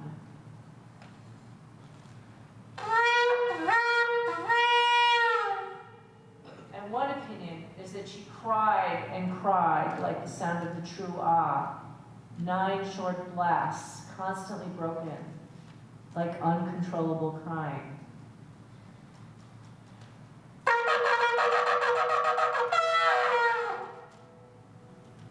So of course we sound them both on Rosh Hashanah. The rabbis disagree about what sound she made, but they agree that on Rosh Hashanah we should be reminded of the pain and suffering, the wailing, the grief of a grieving mother when we hear the shofar blasts. What is extraordinary about this discussion is that Sisera was a Canaanite general who oppressed the people of Israel at that time. The story goes that Deborah, the prophetess, gathers an army to oppose him. He is defeated, runs away, and is killed by an Israelite woman, Yael, as he seeks refuge. The Torah celebrates this moment in the Song of Deborah. It is in that song of celebration where we learn that Sisera's mother's experience as she waited for her son. And there's even more about Sisera's mother. A contemporary of the scholar Rashi says, we blow 100 sounds of the shofar during Rosh Hashanah to correspond to the 100 cries of Sisera's mother. Sisera's mother has really influenced our experience of Rosh Hashanah throughout the centuries. Rav Soloveitchik explained that Sisera's mother had a routine. She knew her son would win, even knew when to expect him back from the battlefield. She knew that he would return triumphant. She was certain. That was her life. The text says, the mother of Sisera sat by the window, gazing through the lattices. As she sat there, she started to sob as she realized her certainty about herself, about her son, about his and her destiny was an illusion. It wasn't real. As she uttered the words, "Why is he late today?" she already knew the bitter truth. Her world had suddenly changed. She must have thought, there is nothing in life set in stone, not my life, not my choices, not my fate. Thus, the gasping and the wailing. We too sit by the window, looking out at the world, where everything is familiar, until it is not. The shofar invites us out of our comfort zone to understand that illusion, that impermanence, and calls us into awareness. On Rosh Hashanah, we're also invited to feel the grief of the mother of our opponent. This directive reminds me of the Midrash where the angels start singing in celebration of the drowning of the Egyptians at the crossing of the sea, and God stops the angels, scolding them by saying that the Egyptians are God's creatures too. Again, we are asked to hold several experiences, several narratives at once. The humanity of all, and the struggles, successes, and freedom of our people. As we hear the voice and sound of the shofar, may we be able to listen to the wholeness of all, our own needs, and the humanity of all. I will blow the shofar in 3 sequences. After we hear the final shofar blowing, we will have an opportunity to share in dyads where we were called today. We're going to be standing for about 5 to 8 minutes for the shofar blast and the prayer, so remember to honor your body and sit if you need. Please rise.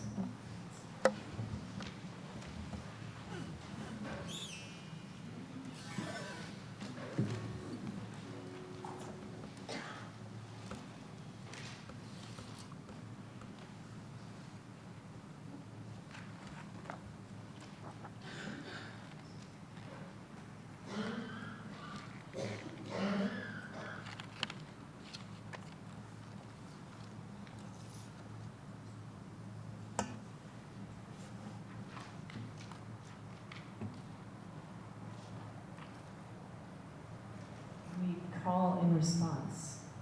Baruch, Baruch Atah, Atah Adonai, Adonai Eloheinu melech haolam, Eloheinu melech haolam Asher kitshanu, Asher kitshanu mitzvotav, b'mitzvotav Vitzivanu, Vitzivanu Lishmoa kol shofar,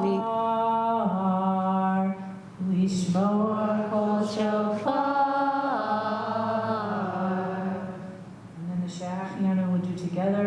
Baruch atah Adonai Eloheinu melech haolam Shechianu v'hiyamanu v'higianu hazman hazeh. Malchuyot. Source of life, source of guidance. May these sounds help us to know your true presence and your true guidance. May these sounds lift us up to your presence and make this time our time holy.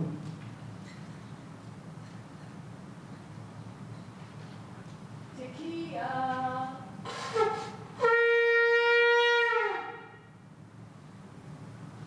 Shemarim Trua.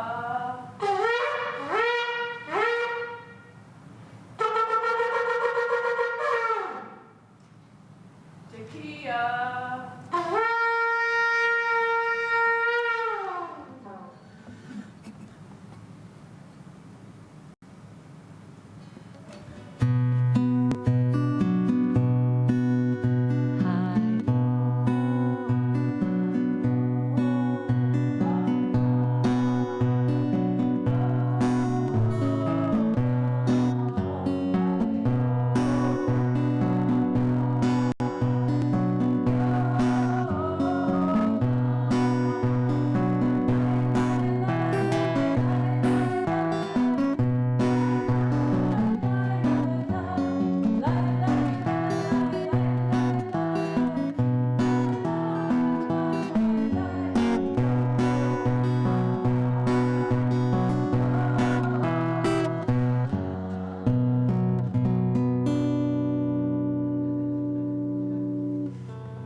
Today the world is born, and we know that no one owns this planet.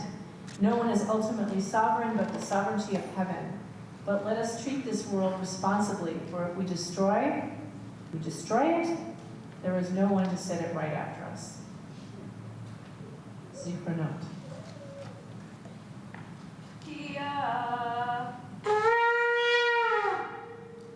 Shivering throughout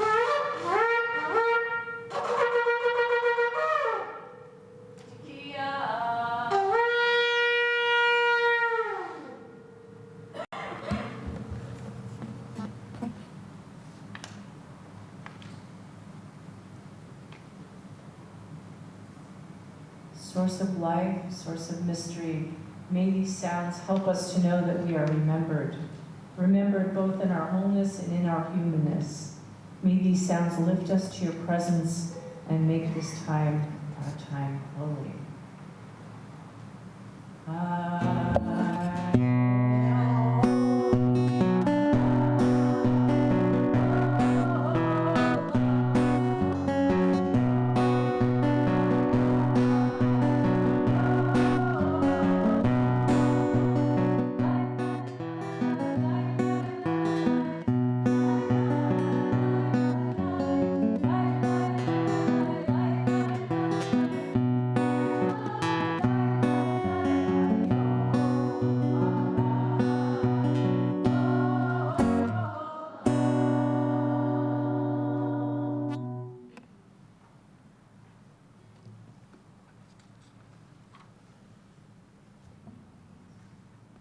Shofar wrote, source of meaning, may these sounds help us to know that we are called. May these sounds help us to know that we are called to do, to what we are called to do and what we are called to be. May these sounds lift us to your presence and make this time, our time, holy.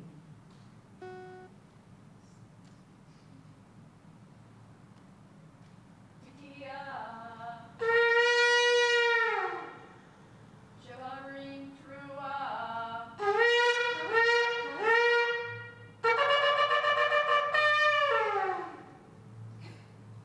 Tequila Gedola.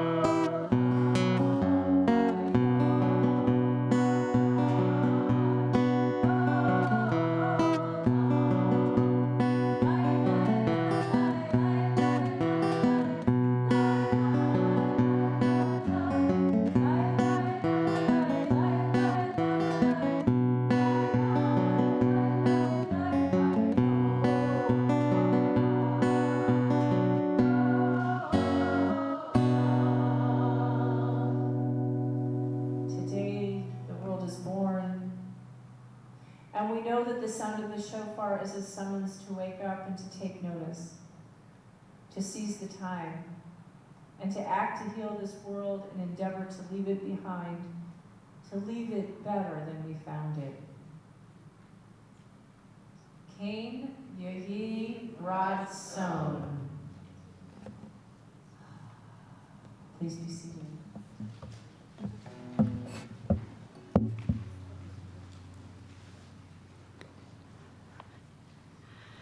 We are going to invite you now to try a practice together in community.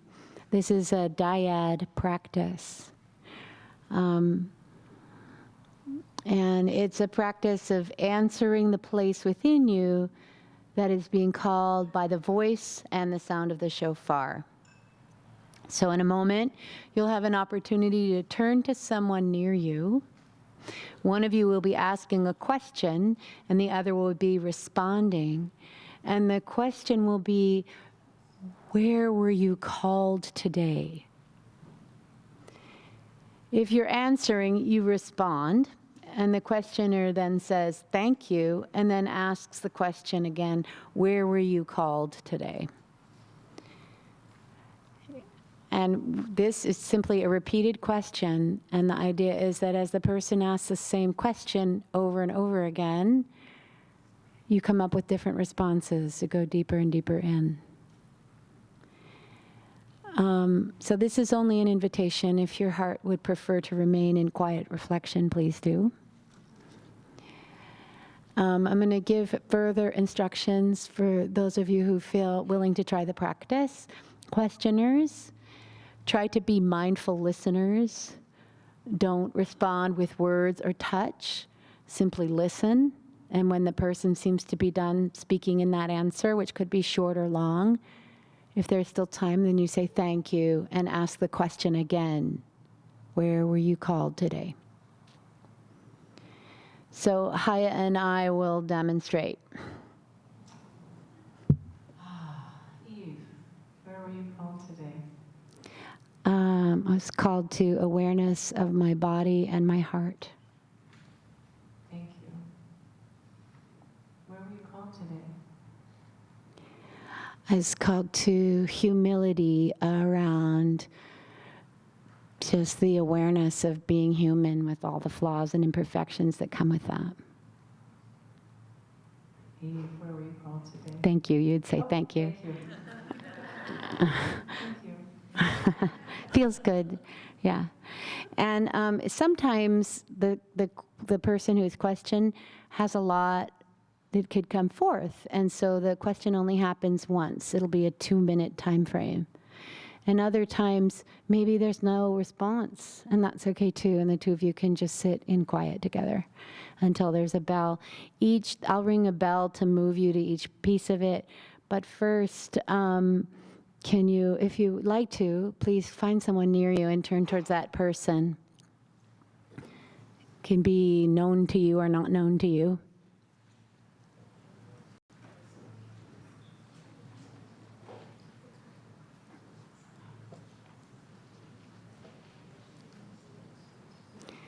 And raise your hand if you're looking for someone to partner with. Okay. Oh, thank you. All right. How are you doing? Anybody need more time to find a partner? Okay. We need one more person to partner. Okay, we got it. Awesome. Thank you. And now just share each other's names with each other if you don't already know each other, and decide who's willing to answer the question first. And that's a kind act. You're willing to answer the question first. You're willing to offer that as a service.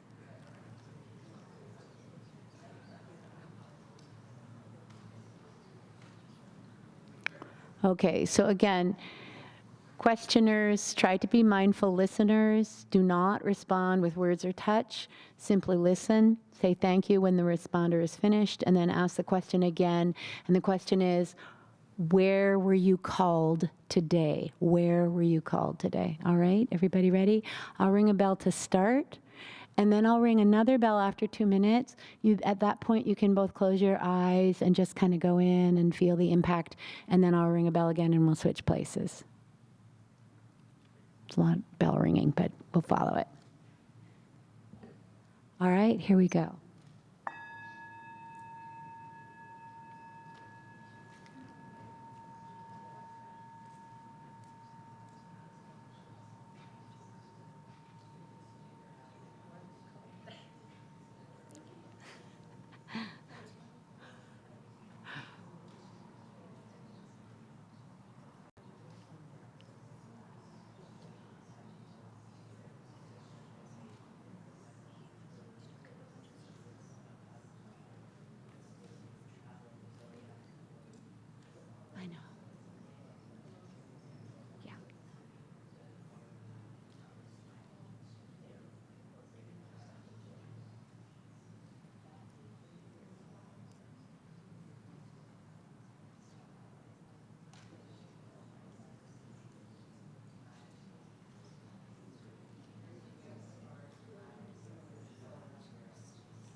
Bringing this sharing to a natural close, and then both partners close your eyes for a moment and feel inward.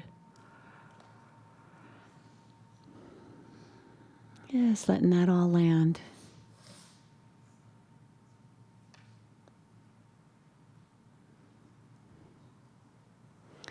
And now we're going to switch. The person who was responding is now the questioner. The question, where were you called today? And questioner, remember, try to be a mindful listener and don't respond with words or touch. Simply listen, say thank you when the responder is finished, and then ask the question again, where were you called today? And when you hear the bell, you can open your eyes and begin.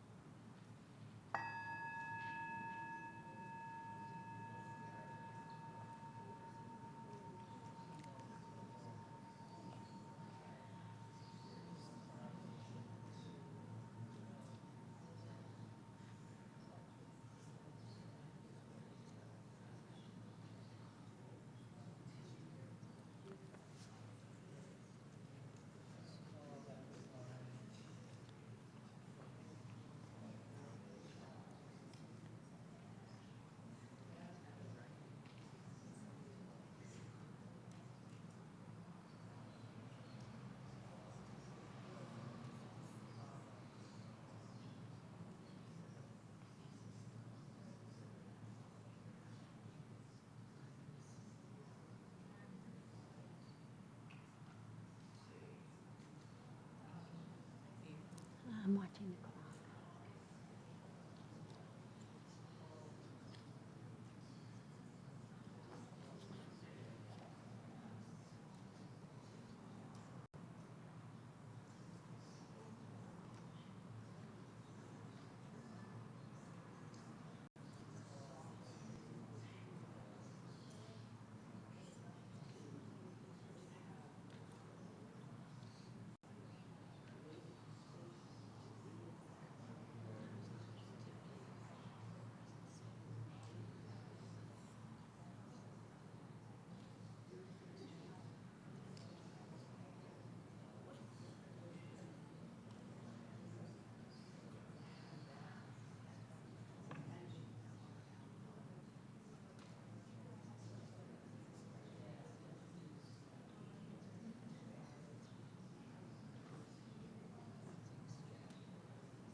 Lovely, bringing that sentence or thought to a natural close, and then the both of you closing your eyes. Just feeling in for a moment. And then when I ring the bell again, you can open your eyes and have a few minutes just to talk in your dyad about how that was for you or any further things you want to share.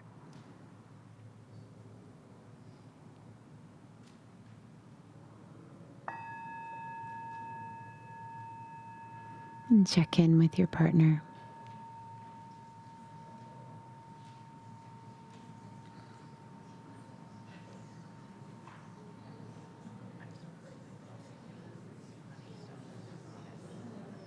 Okay, that's fine.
Just another minute or so, and when you're ready, turn and face towards the ark when you feel ready.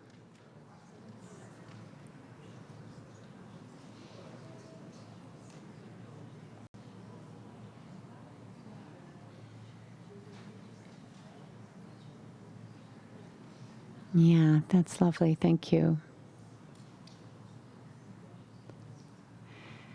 Yai rai rai rai rai rai rai rai.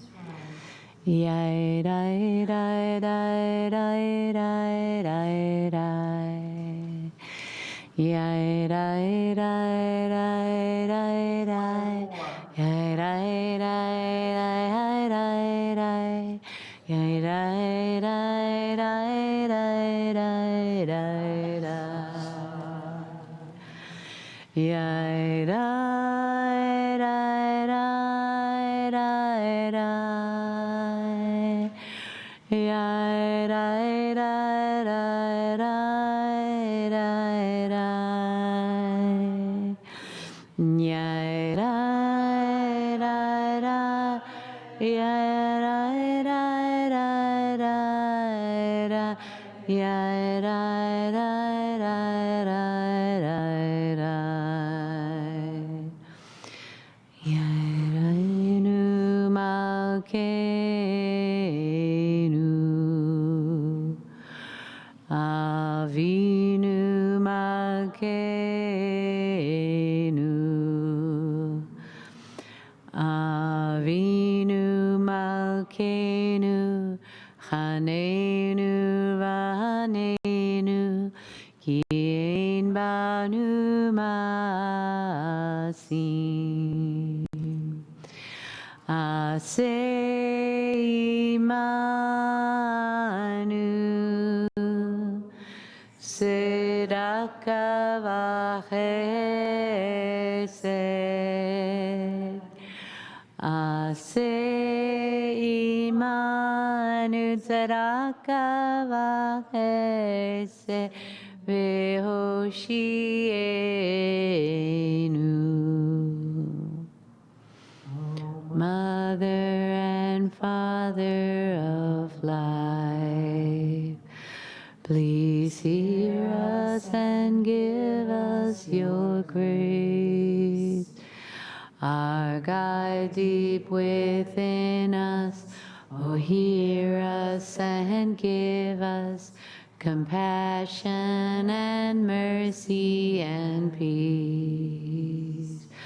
Oh, guide us through your grace, justice and mercy to all. Oh, guide us and teach us, grant justice and mercy. We shall be free once again. Avinu malkeinu. Avinu malkeinu. Avinu malkeinu. Haneinu va'aneinu. Ki ein banu masim.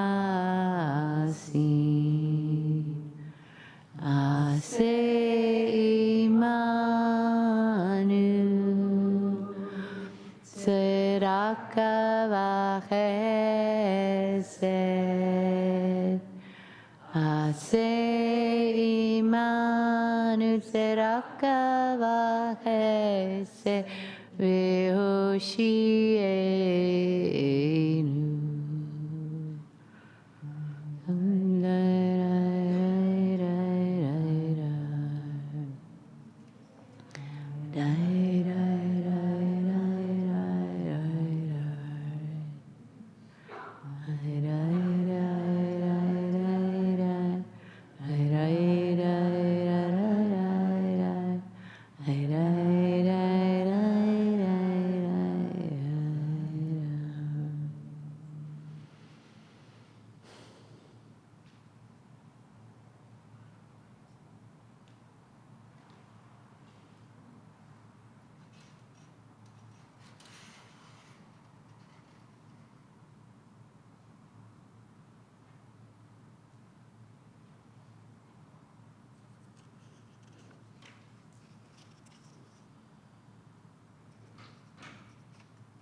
We stay standing for the Aleinu on page 109. We bring our desires into this world as it is upon us to do. May we feel your holy power.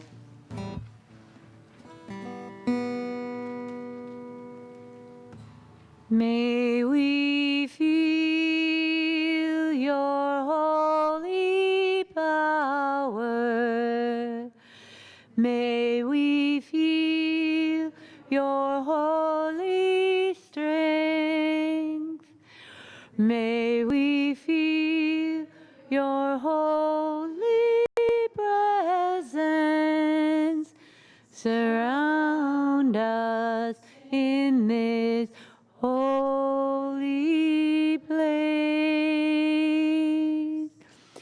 May we feel the earth beneath our feet as we bend and bow to you. May our bodies rise to greet you as we feel your presence pouring through. It's upon us to feel your holy ground. It's upon us to hear your holy sound. It's upon us to feel the love inside. It's upon us to face you and not hide. It's upon us to think, to act, to do. It's upon us to do what's right and true. It's upon us to reach up to the sky. It's upon us to take our wings and fly.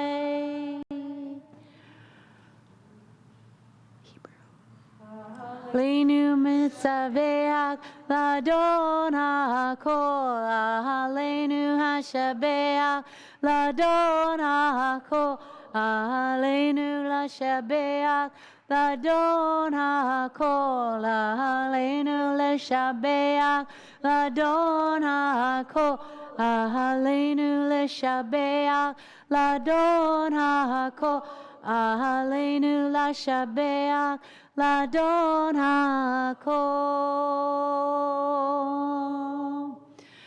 May we feel your holy power. May we feel your holy strength. May we feel your holy presence surround us in this holy place.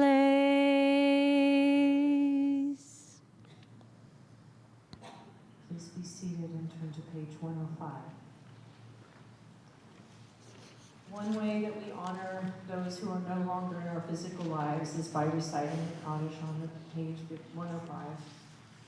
The words of the Kaddish are not about death, but instead remind us to reach for life. This very important communal ritual of reciting the Kaddish binds us all together, those alive, those dead, those who are grieving, and those who are in community with those who are grieving. Those who are remembering someone who died in years past at this time of year, and those honoring the death of someone who died during the last 12 months. Those struggling bitterly with the one who died, and those who are struggling to live without them. Those who can recite the Kaddish with ease, and those who can only choke out the words between tears. The Kaddish binds us to all of life and all of death. As Rabbi Arthur Wasko teaches, the great name, the Shmei Rabbah, is the great name of all. It's every blade of grass, every turtle, every human being, every sound, every movement, every color. Yit Gadal v'Yit Kadash Shemei Rabbah, let us make all of life great and sacred. Let us honor all of life. If you are in the first year of mourning, please rise.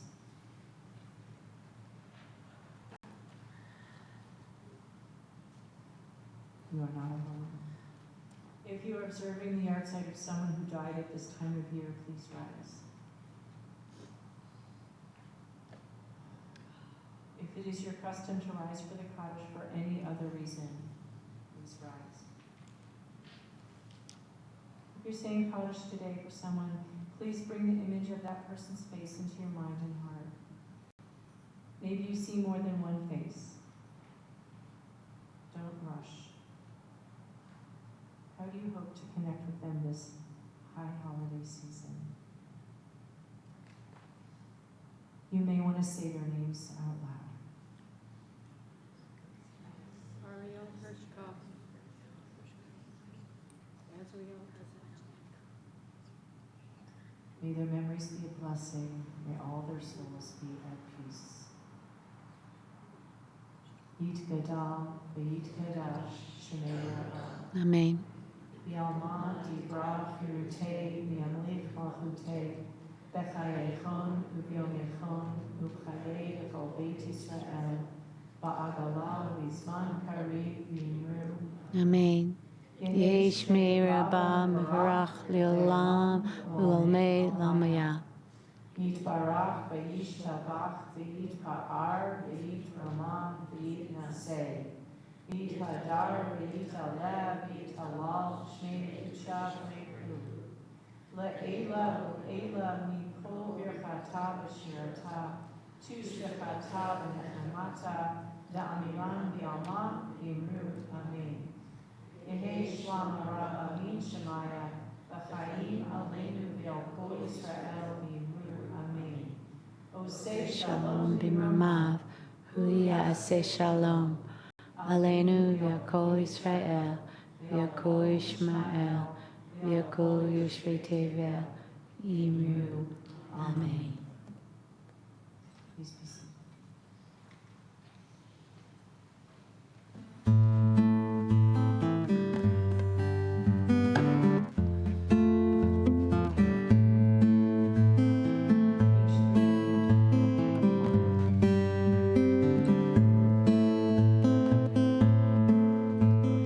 Koyom lefanecha, koyom, koyom lefanecha, koyom, koyom lefanecha, koyom,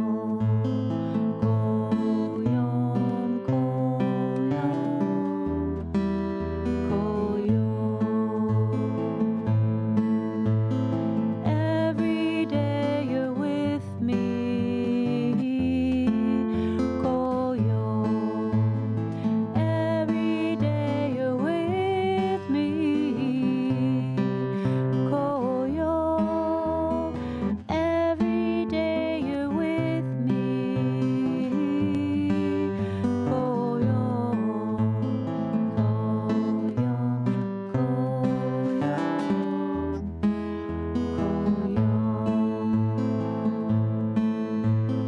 koyom lefanecha, koyom, koyom lefanecha, koyom, koyom lefanecha, koyom,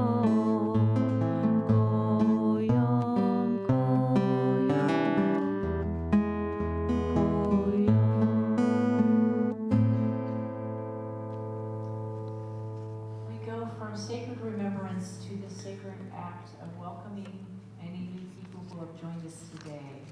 Is anybody here at Kihilo for the first time?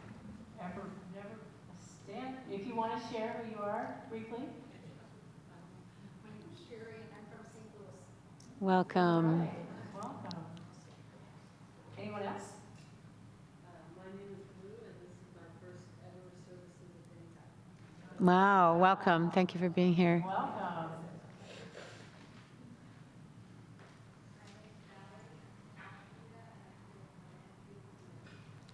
Welcome, Valerie. Welcome. Welcome. Anyone here at this service for the first time? Oh, we got a couple. Awesome. Well, welcome. Welcome, welcome. I hope you feel nourished and that it sustains you for the year. Might as well think big, right? Why not? Okay, we wanted to ask Barbara Peterson to share some board announcements. Briefly, hopefully? Just so wonderful to have everyone here making this presence in this community. So just a few things, there will be no Kabbalat Shabbat this Friday, October 4th. And on the 5th, there's Shabbat Shuvah with Howard Hamburger and Julie Nisnansky at the Fireside Room. There's no Tot Shabbat this Saturday, but there will be a Tot Kol Nidre service Monday evening, October 9th. On Tuesday the 8th, of course, there's Kol Nidre services at the Scottish Center. Wednesday, October 9th, there's no morning meditation sit. And also Wednesday the 9th at 9:30 a.m. Yom Kippur. Okay, I see. Yom Kippur, that's why there's no meditation sit. At Open Scottish Rite. Yes, sit at Scottish Rite. Ah. You can get information on the site. Okay, thank you, Shoshana. And then the administrative offices will be closed, let's see, the 8th and 9th. I think I'll leave the rest. Thank you. Thank you, Barbara. And I would like to announce that I am teaching some classes. There are flyers out there, Loving Kindness for Self, and other classes that involve music, meditation, and other good stuff. And also I wrote a lot of songs based on mindfulness and kindness for kids and families. And the CD release is at the Freight and Salvage on December 15th, Sunday morning, 11 a.m. I hope you'll come. $10 for a ticket. Thanks.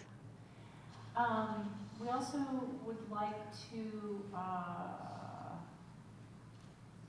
find out if we have any simchas going on here that would need to be celebrated. Just say out loud. A simcha that you want to celebrate? Yes. My brother's high school had carpenter surgery yesterday, and he was in surgery for 2 hours less than they estimated because it wasn't that hard to fix, and it was like he's going to make a wonderful recovery. Yay.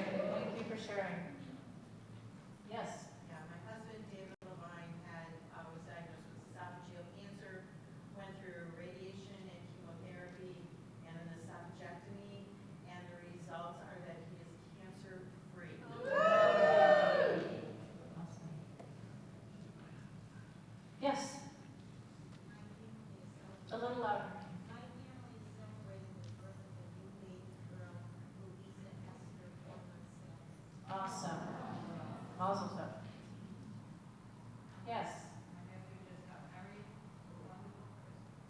Simcha, that's a simcha, yeah. Yeah, my son just got married to a wonderful Jewish woman, and just so proud of her. I mean, I love her. Mazel tov. Yes. My dog ran away and was found. Aww. Oh, good. It's my, yesterday was my 3rd anniversary, I was just awestruck. Oh. Mazel tov. Sweet. Thank you for sharing. I'm celebrating living in Berkeley now for one whole week. Living in Berkeley for a whole week. Oh my. Welcome. Boost their voices a little. I know, it's a little hard. Well, I'm trying to repeat, but yeah. This is a Micha Mocha and a Simcha, and a little bit of heartache. My daughter has launched and has relocated to be with her boyfriend down in Los Angeles. Launched. We're celebrating launching. Launching. Yeah, we just repeating, but yeah. Okay. Launching the daughter. The daughter. The daughter's been launched. And I love her. A lovely boyfriend, okay. Yes.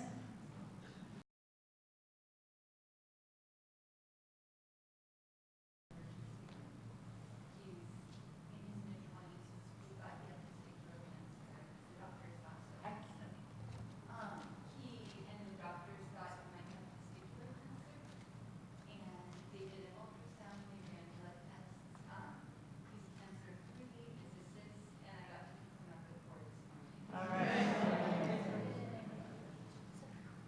to celebrate Eve Decker's 20 years of being in the Jewish community, leading prayer, inspiring many of us, young and old, who has found a spiritual home in Jewish prayer and life, and we welcome her to the Jewish people. And are blessed to have her as part of our community, as she always has been, but in this new and beautiful way.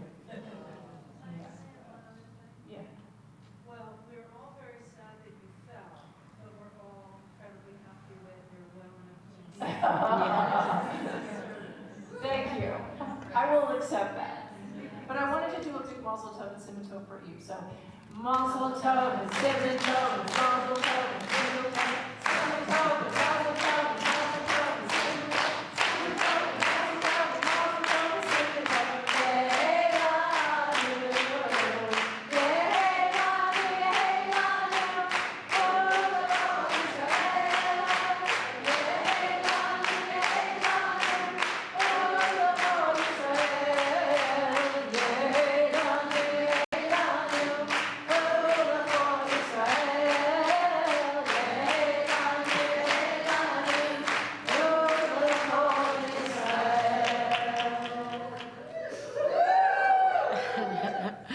Thank you. 8th year we've been working together on this service, and many, many more years offering things to the community, and hopefully we will continue to do things together. Yes. No. Okay, then we're going to, so we want to take a moment to remember just, you know how important intentions are. Take a moment to remember something that you would like to savor from last night, yesterday, the night before, or today, that you want to savor and take into your time between Rosh Hashanah and Yom Kippur. Maybe you're going to plant it and it will blossom into something more. So just keep that in your mind. I just wanted to, before we do the Motzi's, all of this wonderful food things, I wanted to just plant an intention in your mind. Where you want to go from here, where you want to savor. So outside, I believe there are apples, honey sticks, and challah, and grape juice. Oh my goodness, we have everything. So we're going to just do kind of a briefy thing here. And then we're going to gather up close. We have a little tiny Can you just make that up? No, somebody else made that up. Did David make that up? David made that up. That's funny. So we're just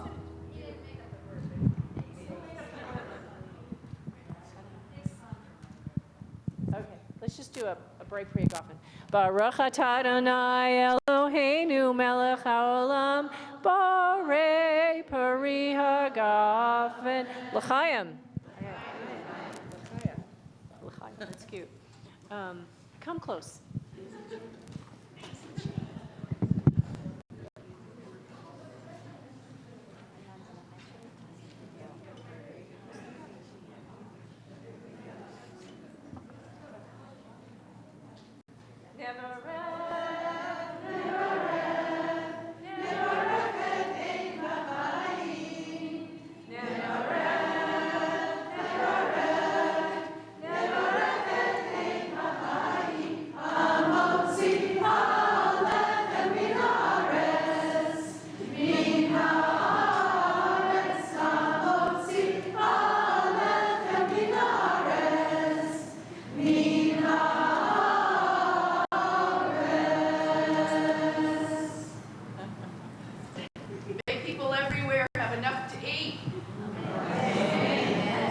I just want to take one moment to offer blessings for the apples and the honey that you'll eat out there, okay? So the apples are pretty straightforward. It's very pre-hot 8s.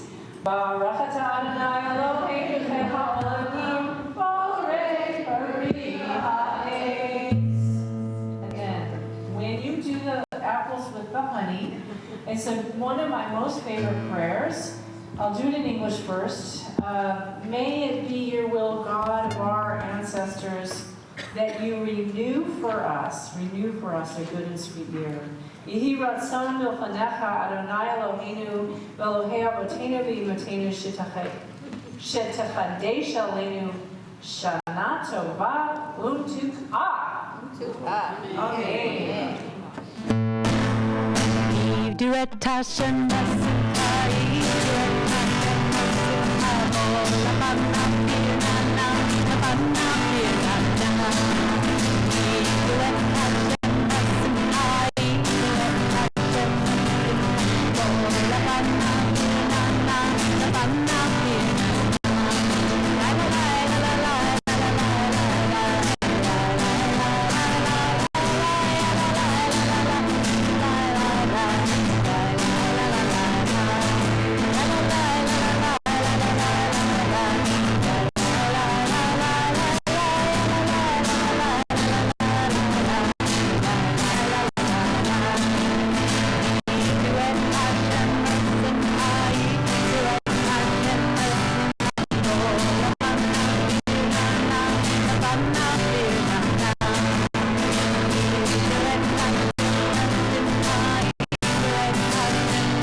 You don't know if you're hugging me. I can't hug today because I have a little sickness, but I can air hug.